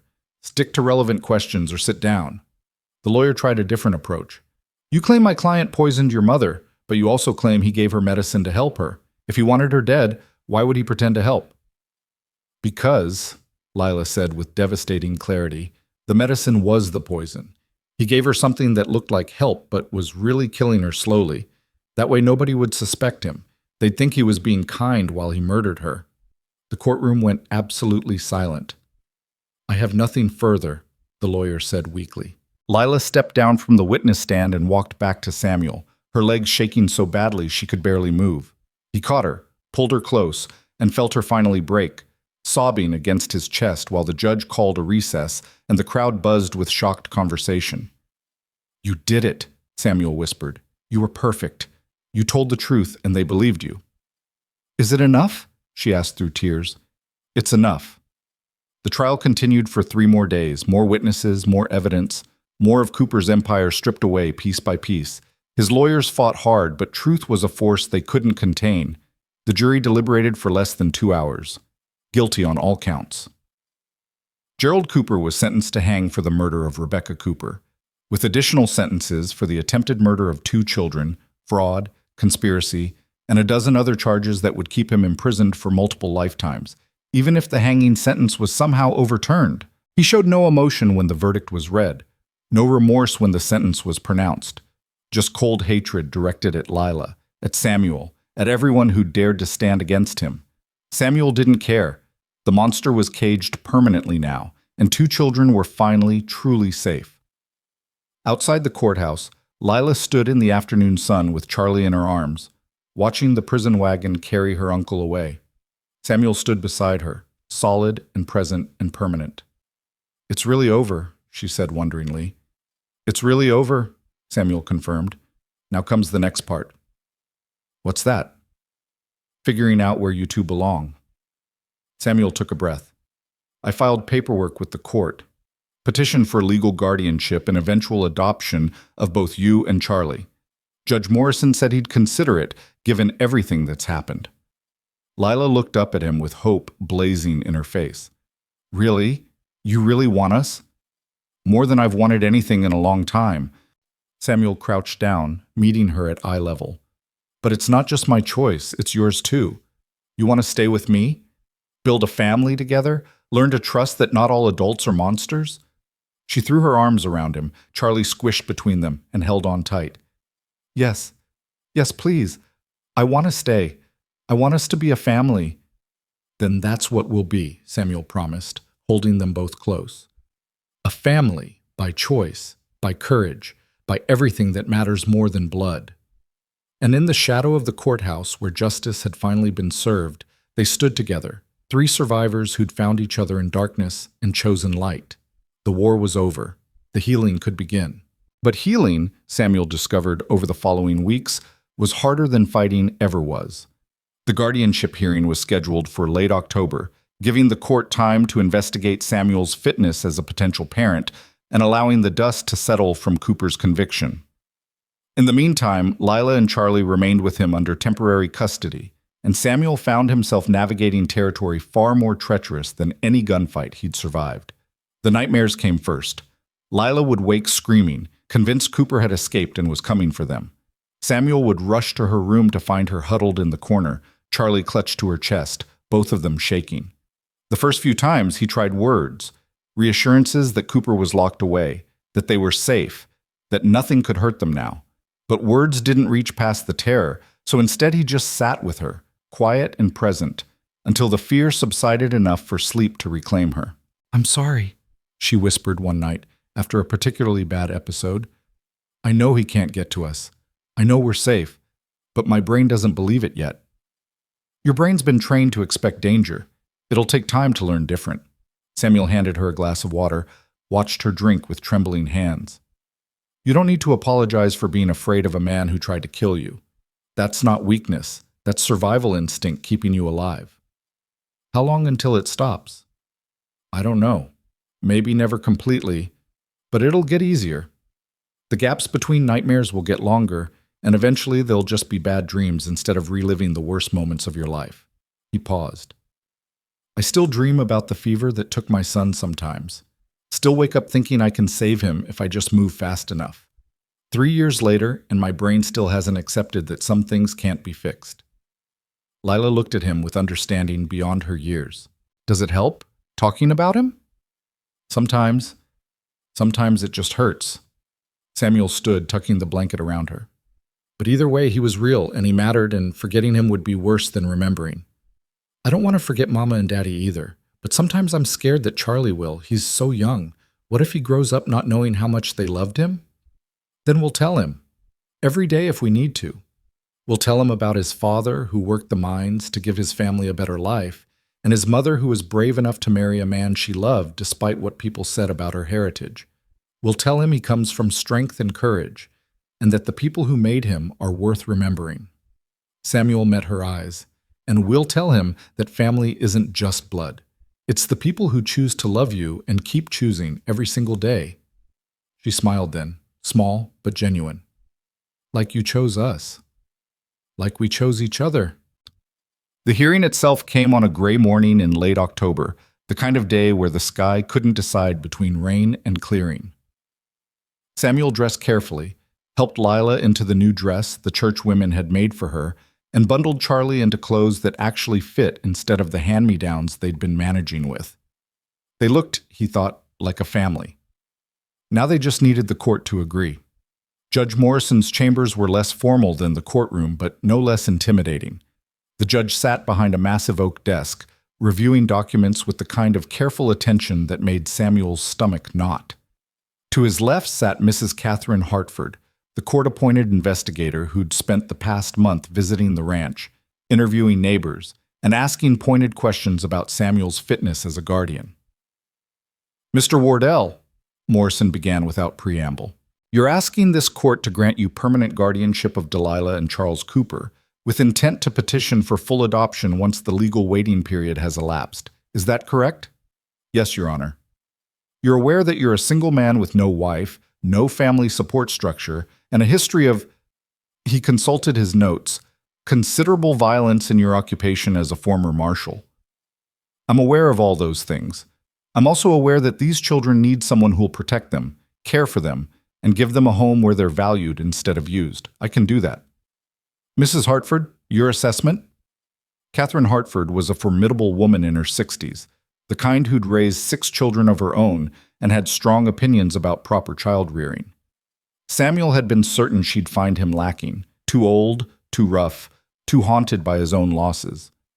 But when she spoke, her voice was thoughtful rather than condemning. "Mr. Wardell's ranch is modest but well-maintained. He's made considerable improvements to accommodate the children, repaired the damage from the attack, added safety features, created separate sleeping quarters appropriate for a growing girl. His finances are stable, his reputation in the community is solid despite his self-imposed isolation, and every person I interviewed spoke of him as a man of integrity who keeps his word. And his relationship with the children? It's clear they trust him completely. Miss Cooper in particular has formed a strong attachment, which is remarkable given her recent trauma and the fact that Mr. Wardell is essentially a stranger who took them in under extraordinary circumstances." Mistress Hartford glanced at Lila, who sat very still beside Samuel. "More importantly, Mr. Wardell treats them with respect and genuine affection. He doesn't infantilize Miss Cooper despite her age, and he's learning to care for an infant despite having no recent experience. He makes mistakes, as any parent does, but he learns from them and adapts." Morrison nodded slowly. "And the children's Comanche heritage? Mr. Wardell has no connection to that culture or community. How do you propose to ensure the children maintain ties to their mother's people?" It was the question Samuel had been dreading. He'd thought about it constantly since the trial ended, knowing it would be raised and having no easy answer. Before he could speak, Lila surprised him by raising her hand like she was in school. "May I say something, Your Honor?" Morrison looked startled but nodded. "The court recognizes Miss Cooper." Lila stood, her posture straight despite her nervousness. "My mama used to tell me that being Comanche wasn't about blood. It was about honoring where you came from and carrying it with you wherever you went. She taught me some of the language, told me stories about her mother's people, made sure I knew I came from warriors and survivors." Her voice steadied. "Mr. Wardell asked me about all that. He said if the court approves guardianship, he wants to take me and Charlie to meet the Comanche settlement near Fort Sill, let the elders know we exist, and make sure we stay connected to that part of who we are. He said family is about choice, but heritage is about honor, and we should honor both." Morrison's eyebrows rose. "Is this true, Mr. Wardell?" "It is. I've already written to the Indian agent at Fort Sill, explained the situation, and asked about arranging a visit. Haven't heard back yet, but I'm willing to make the trip regardless of what this court decides because Lila's right. Those children deserve to know all of who they are, not just the parts that make white society comfortable." The judge leaned back in his chair, studying Samuel with new interest. You're aware that associating with tribal members, especially in any official capacity, could bring social censure? That some in town already whisper about you taking in half-breed children? I'm aware. I don't particularly care what people whisper as long as these children are safe, loved, and given every opportunity to become whoever they're meant to be. Samuel's voice hardened. I've watched too many good people get crushed by society's narrow ideas about who deserves dignity. I won't do that to Lila and Charlie. Morrison was quiet for a long moment, then looked at Mrs. Hartford. Your recommendation? I recommend the court approve permanent guardianship immediately, with adoption to proceed after the standard 6-month evaluation period. Mr. Wardell is not a perfect candidate. He's older than ideal, carries emotional scars from his own losses, and has a tendency toward isolation that could be detrimental to the children's social development. However, he's demonstrated genuine commitment to their welfare, willingness to grow and adapt, and most importantly, he's earned their trust during a time when trust was nearly impossible for them to give. In my professional opinion, separating these children from Mr. Wardell now would constitute further trauma with no compensating benefit. Samuel felt something loosen in his chest. Hope. Carefully controlled but undeniable. Morrison made a note on his document, then looked directly at Lila. Miss Cooper, do you understand what guardianship means? That Mr. Wardell would be legally responsible for you and your brother, that he would make decisions about your education, your health, your future? Yes, sir. And is this what you want? More than anything. Lila's voice was clear and certain. Mr. Wardell saved our lives. He fought for us when nobody else would. He's teaching me to read better and helping me take care of Charlie and making sure we're safe every single day. He's not trying to replace my daddy. Nobody could. But he's showing me what it means when someone keeps their promises, and I want him to be our family. Morrison's stern expression softened almost imperceptibly. He looked at Charlie, drowsing in Samuel's arms, then back at his documents. When he spoke, his voice carried the weight of final judgment. The court finds that the children's best interests are served by remaining in Mr. Wardell's care. Permanent guardianship is hereby granted, with the expectation that Mr. Wardell will file for formal adoption once the evaluation period is complete. This court further orders that Mr. Wardell facilitate contact between the children and their maternal relatives, including the Comanche community, to ensure they maintain connection to their heritage. He raised his gavel. May this family find peace and healing together. The gavel fell, and it was done. Samuel felt Lila grab his free hand, squeezing tight enough to hurt. He squeezed back, unable to speak past the emotion lodging in his throat. They were his now, legally, officially, permanently. Not replacements for what he'd lost, but something new and precious and worth every moment of fear and fighting it had taken to get here. Outside the courthouse, Thomas was waiting with Isaac and a small crowd of townspeople who'd followed the case. When they emerged, someone started clapping, and the sound spread until the street rang with applause. Samuel, uncomfortable with the attention, nodded his thanks and tried to move toward his wagon, but Thomas stopped him, pulling him into a rough hug. You did good, Sam. Real good. Just did what needed doing. That's what makes it good. Thomas pulled back, looking at Lila and Charlie. These children are lucky to have you. I'm the lucky one. Samuel meant it. They gave me something to fight for besides ghosts. The crowd slowly dispersed, people returning to their daily business now that the drama was resolved. But Isaac lingered, a knowing look on his face. There's talk, he said quietly, about Cooper. Samuel's good mood evaporated. What kind of talk? The kind that says his lawyers are filing appeals, claiming the trial was tainted by emotional testimony and fabricated evidence. They're arguing that a child's word shouldn't be weighted so heavily, that the poison bottle could have been planted, that the whole case was built on circumstantial evidence and vendetta. Isaac's expression was grim. They're asking for a new trial, and they've got support from some powerful people who owe Cooper favors or fear what his conviction means for their own dealings. Can they actually get it overturned? Unlikely, but not impossible. The evidence was solid, but legal challenges can drag on for years. Cooper's got money for lawyers and time to burn sitting in a cell. Isaac shrugged. Just thought you should know. In case it affects your plans. Samuel looked down at Lila, saw the fear creeping back into her expression. He made a decision. "We're taking a trip," he announced, "to Fort Sill, like I promised.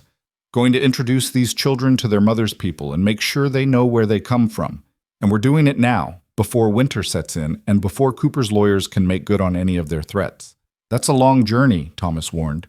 2 weeks each way minimum. Country's not exactly friendly between here and there." "I'm aware. We'll manage. I could send a deputy with you. Extra protection." "Appreciate it, but no. This is family business, and we'll handle it as family." Samuel met Thomas's eyes. "But if anything happens while we're gone, if Cooper does escape somehow, if his lawyers pull off a miracle, you send word to Fort Sill immediately. Understand?" "Understood." They left 3 days later, the wagon packed with supplies for a month-long journey.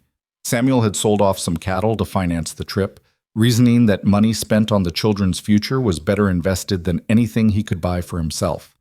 Lila sat beside him on the wagon seat, Charlie bundled between them, and they headed east toward Oklahoma Territory and the Comanche settlement beyond. The journey was hard, but not unbearable. They traveled slowly, stopping early each day to make camp and let Lila help with the chores in ways that made her feel useful rather than burdensome. Samuel taught her to handle the horses, to read the weather, to cook over an open fire. She taught him patience, showed him how much resilience lived in someone so young, and gradually began to relax as the miles separated them from everything that had hurt her. Charlie, oblivious to the significance of the journey, simply delighted in the adventure, babbling at birds, reaching for passing clouds, laughing when the wagon hit bumps. Samuel found himself smiling more than he had in years, found the hollow places in his chest filling with something warmer than grief. They reached Fort Sill on a cold November afternoon, the wind carrying the scent of wood smoke and distant rain. The Comanche settlement sat a few miles from the fort itself, a collection of structures that blended traditional teepees with more permanent buildings, reflecting a people caught between two worlds and making the best of it. Samuel drove the wagon to the edge of the settlement and stopped, suddenly unsure. He'd fought Comanche raiders in his younger days, had seen the aftermath of conflicts on both sides. Coming here as a white man asking for acceptance felt presumptuous at best, dangerous at worst. But Lila climbed down from the wagon with determination, Charlie in her arms, and walked toward the nearest group of women working outside their homes. Samuel followed, ready to defend or retreat as needed. One of the women looked up, elderly, with gray braids and eyes that had seen more than Samuel could imagine. She studied Lila for a long moment, then spoke in Comanche, her voice questioning. Lila responded haltingly in the same language, the words clearly unfamiliar but remembered from her mother's teachings. The conversation went back and forth, and Samuel caught his own name, Rebecca's name, and saw understanding dawn on the elder's face. She stood slowly, crossed to Lila, and took Charlie from her arms with the confidence of someone who'd held 1,000 babies. She examined him closely, his features, his hair, his eyes, then spoke again in Comanche, this time with warmth.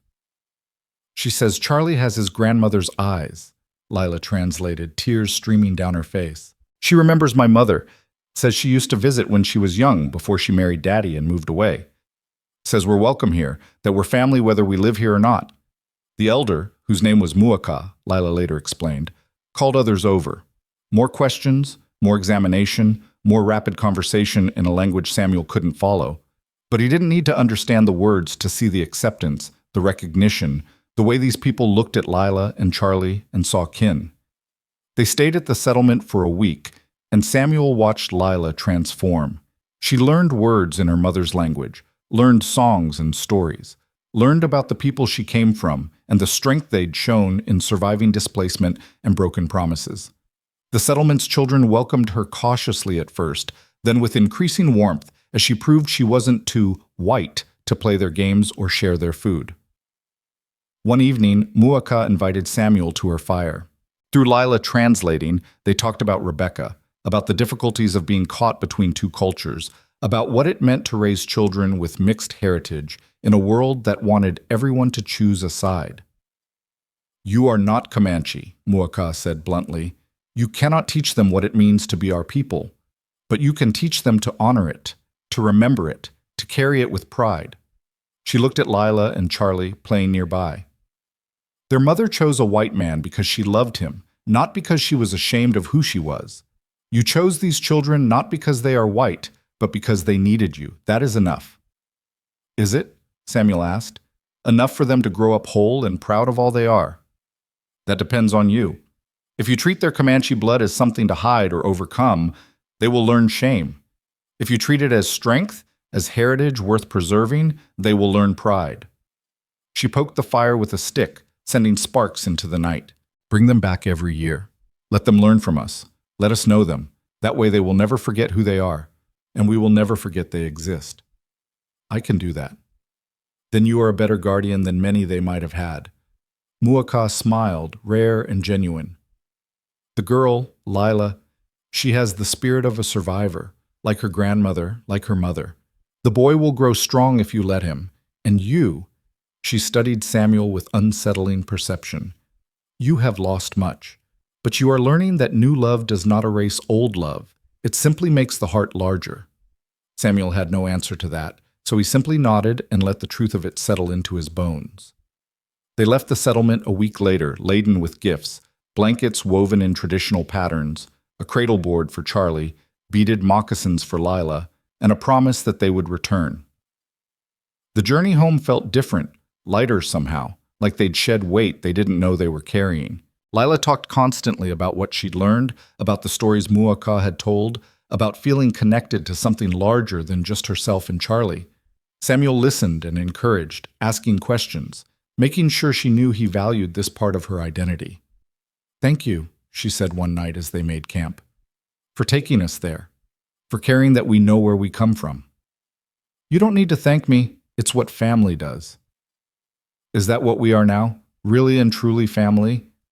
Samuel looked at her, this girl who'd walked through fire and desert and heartbreak, who'd trusted him when she had every reason not to, who'd become as essential to him as breathing. Really and truly, he confirmed, and in 6 months, when the court approves the adoption, it'll be official on paper too, but it's already official in every way that matters. She smiled, then grew serious. What if Uncle Gerald's lawyers win? What if he gets out and comes after us? Then I'll stop him. Up. Again and permanently. Samuel's voice was flat and certain. But I don't think it'll come to that. The evidence was too strong, his crimes too clear. Appeals take time and money, and eventually even his resources will run dry. By the time any of his legal challenges get heard, you and Charlie will be grown and safe and too strong for him to break. You promise? I promise. They reached home in early December, the ranch looking small and welcoming after weeks on the road. Porter, who'd been watching the place, reported that everything had been quiet. No visitors, no trouble, no word of Cooper's appeals gaining traction. Winter settled in hard that year, bringing snow that turned the ranch into an isolated kingdom of white.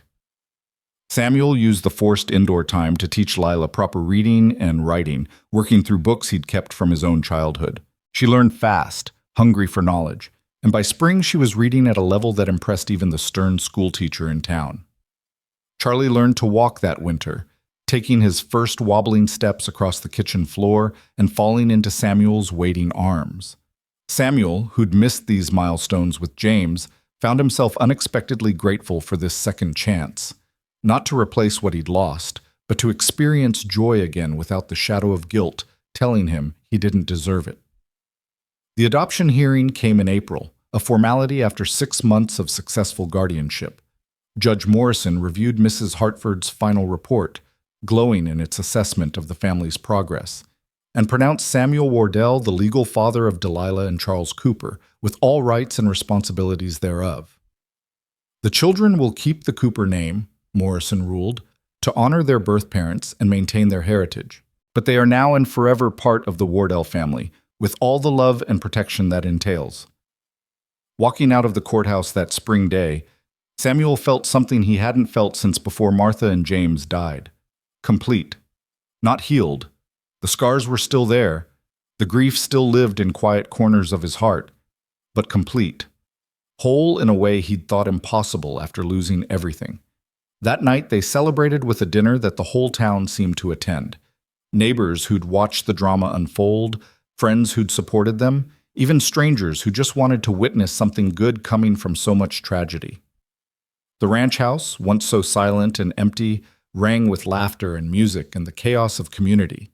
Later, after everyone had gone home and the children were asleep, Samuel stood on his rebuilt porch and looked at the stars. Somewhere in a prison cell, Gerald Cooper was rotting away, his last days waiting for an execution that would probably be delayed by appeals for years. But here, on this small ranch in the middle of nowhere, 2 children were sleeping safe and loved, and a broken man had found purpose in protecting them. It wasn't the ending Samuel had imagined when he'd turned in his badge and retreated from the world, but it was better than anything he could have planned. The next morning, Lila found him in the barn repairing tack. She climbed up on the workbench beside him, swinging her legs. "Can I ask you something?" "Always." "What should I call you?" She looked down at her hands. "You're my father now, legally, but calling you Papa feels like I'm forgetting my real daddy, and calling you Samuel feels too formal for what we are." Samuel set down his tools, considering. "What do you want to call me?" "I don't know. That's why I'm asking." "Here's what I think," Samuel said slowly. "Your daddy, your first daddy, he'll always be your father. Nothing changes that, and nothing should. He gave you life and love and everything good about who you are. I'm not trying to replace him or make you forget him. I know that. But I'm also your father now, in a different way. I'm the one teaching you to read and keeping you safe and raising you into whoever you're going to become. Both things can be true at the same time. You can honor your first father's memory and accept me as your father now." Lila was quiet for a moment. "So what does that make you?" "Whatever you need me to be. If you want to call me Samuel, that's fine. If you want to call me Papa, that's fine too. If you want to call me something entirely different, we'll figure it out together." He put his arm around her shoulders. "The name doesn't matter as much as what it represents, which is that you're mine and I'm yours, and we're family in every way that counts." She leaned against him, thinking, "I had a daddy who I loved and lost, and now I have a Papa who I chose and who chose me. That feels right." "Then Papa it is." "Papa," she tested the word, smiled. "Yeah, that's right." From that day forward, that's what she called him, and every time Samuel heard it, he felt the last pieces of his broken heart knit back together, not erasing the past, but building something new alongside it. The seasons turned, and the family grew into itself. Charlie's first word was Lila, his attempt at his sister's name, and his second was Papa. They celebrated birthdays and holidays, took annual trips to the Comanche settlement, and gradually built traditions that belonged to them alone. 3 years after the adoption, Samuel received word that Gerald Cooper had died in prison, not from execution, which had been delayed repeatedly, but from a fever that swept through the cells and took him the way illness took so many behind bars. Lila was 13 by then, old enough to understand what his death meant, and old enough to feel complicated about it. "I thought I'd be happy when he died," she admitted. "Thought I'd feel relief or satisfaction or something, but I just feel empty. Like all that hate I carried for him doesn't have anywhere to go now." "Then let it go," Samuel advised. "You don't need to hate a dead man, and carrying that weight won't change what he did. He's gone, he can't hurt you anymore, and you get to decide what kind of person you become despite what he tried to make you." "What if I become angry and bitter like him?" "You won't. You know how I know?" Samuel waited until she looked at him. "Because when you had the chance to run and save yourself, you took your baby brother with you instead. Because when you were hurt and scared, you still fought to protect someone weaker than yourself. That's not who bitter people are. That's who heroes are. And you've been a hero since the day you knocked on my door." She cried then, grieving not for Cooper, but for everything he'd stolen and everything she'd had to become to survive him. Samuel held her through it, the way he'd held her through nightmares and fears and every hard moment of the past 3 years. When the tears stopped, Lila wiped her face and looked at her father with clear eyes. "I'm glad he's dead, not because I hate him, but because now I never have to be afraid of him again. Does that make me a bad person? It makes you human, and it makes you free." That summer, they held a small ceremony at the ranch, just family and a few close friends, to formally honor Rebecca and her first husband, to acknowledge the family that had come before and the family that existed now. Muaka came from the settlement, brought sacred herbs and blessings, and spoke words in Comanche that reminded everyone present that family was bigger than bloodlines and stronger than death. Charlie, now 4 years old and wild as the wind, placed flowers on the symbolic graves they'd created for his birth parents, people he'd never known, but whose love had made him possible. Lila read a letter she'd written to her mother, telling her about the life they'd built, and the father they'd found, and how she hoped her mother would be proud of who they'd become. Samuel said nothing aloud, but in his heart he made promises to the ghosts of 2 people he'd never met, that he would love their children fiercely, protect them always, and make sure they grew up knowing they came from courage and deserved every happiness the world could offer. The ceremony ended with a feast and music and stories that lasted until the stars came out. And standing in the middle of his ranch, surrounded by the family he'd built from ashes and choice and stubborn love, Samuel Wardell understood something he'd never quite believed before. Healing wasn't about forgetting the pain or pretending the losses never happened. It was about building something beautiful in the spaces grief left behind, about choosing love again even when love had already broken you once. He'd lost Martha and James, and that would always hurt, but he'd found Lila and Charlie, and they'd found him, and together they'd created something the darkness couldn't touch, a family forged in fire and sealed with truth. Years later, when Lila was grown and making her own way in the world, she would tell people about the summer she walked 20 miles through the desert to save her brother's life. She'd tell them about the rancher who took them in, about the uncle who tried to destroy them, about the trial that changed everything. But mostly, she'd tell them about what came after, about learning to trust again, about building a family from broken pieces, about the man who taught her that courage wasn't the absence of fear, but the decision to love anyway. And when people asked if she ever regretted knocking on Samuel Wardell's door that desperate evening, she'd smile and say no. Because that moment, that single act of desperate hope, had led to everything good in her life. She'd found safety. She'd found family. She'd found a father who chose her and kept choosing her every single day until choosing became as natural as breathing. And in the end, that was worth every hard mile, every nightmare, every moment of fear. Because she'd survived. They'd all survived. And they'd turned survival into something beautiful. The ranch still stood on the West Texas plains, weathered and solid, home to a family that proved love was stronger than blood and choice was stronger than fate. And on quiet evenings, when the wind carried the scent of sage across the land, you could almost hear the laughter of children who'd walked through fire and found light on the other side. They'd come home. Finally and forever, they'd come home. And that, Samuel thought on the day Charlie graduated from university and Lila married a good man who loved her fiercely, was the truest kind of justice. Not revenge against those who'd caused harm, but the building of joy so complete it rendered the darkness powerless. Gerald Cooper had tried to destroy 2 children and failed. And in failing, he'd set in motion a chain of events that created something he could never understand. A family built on protection instead of possession, on choice instead of control, on love instead of law. The children he'd tried to erase had grown into adults who carried their mother's strength and their father's integrity, and Samuel's stubborn refusal to let evil win. They thrived. They loved. They built lives worth living. And somewhere, Samuel liked to imagine, Rebecca and her husband were watching over the family that had saved their children and given them the future they'd always wanted. A future where being half Comanche wasn't a shame, but a source of pride. Where scars were proof of survival rather than marks of defeat. Where love was measured in actions rather than words. It wasn't the life Samuel had planned, but it was the life he'd been given, hard-won and precious, and worth every moment of fear and fighting it had taken to build. And standing on his porch at sunset, watching his grown children and their families gather for Sunday dinner, Samuel Wardell knew one thing with absolute certainty.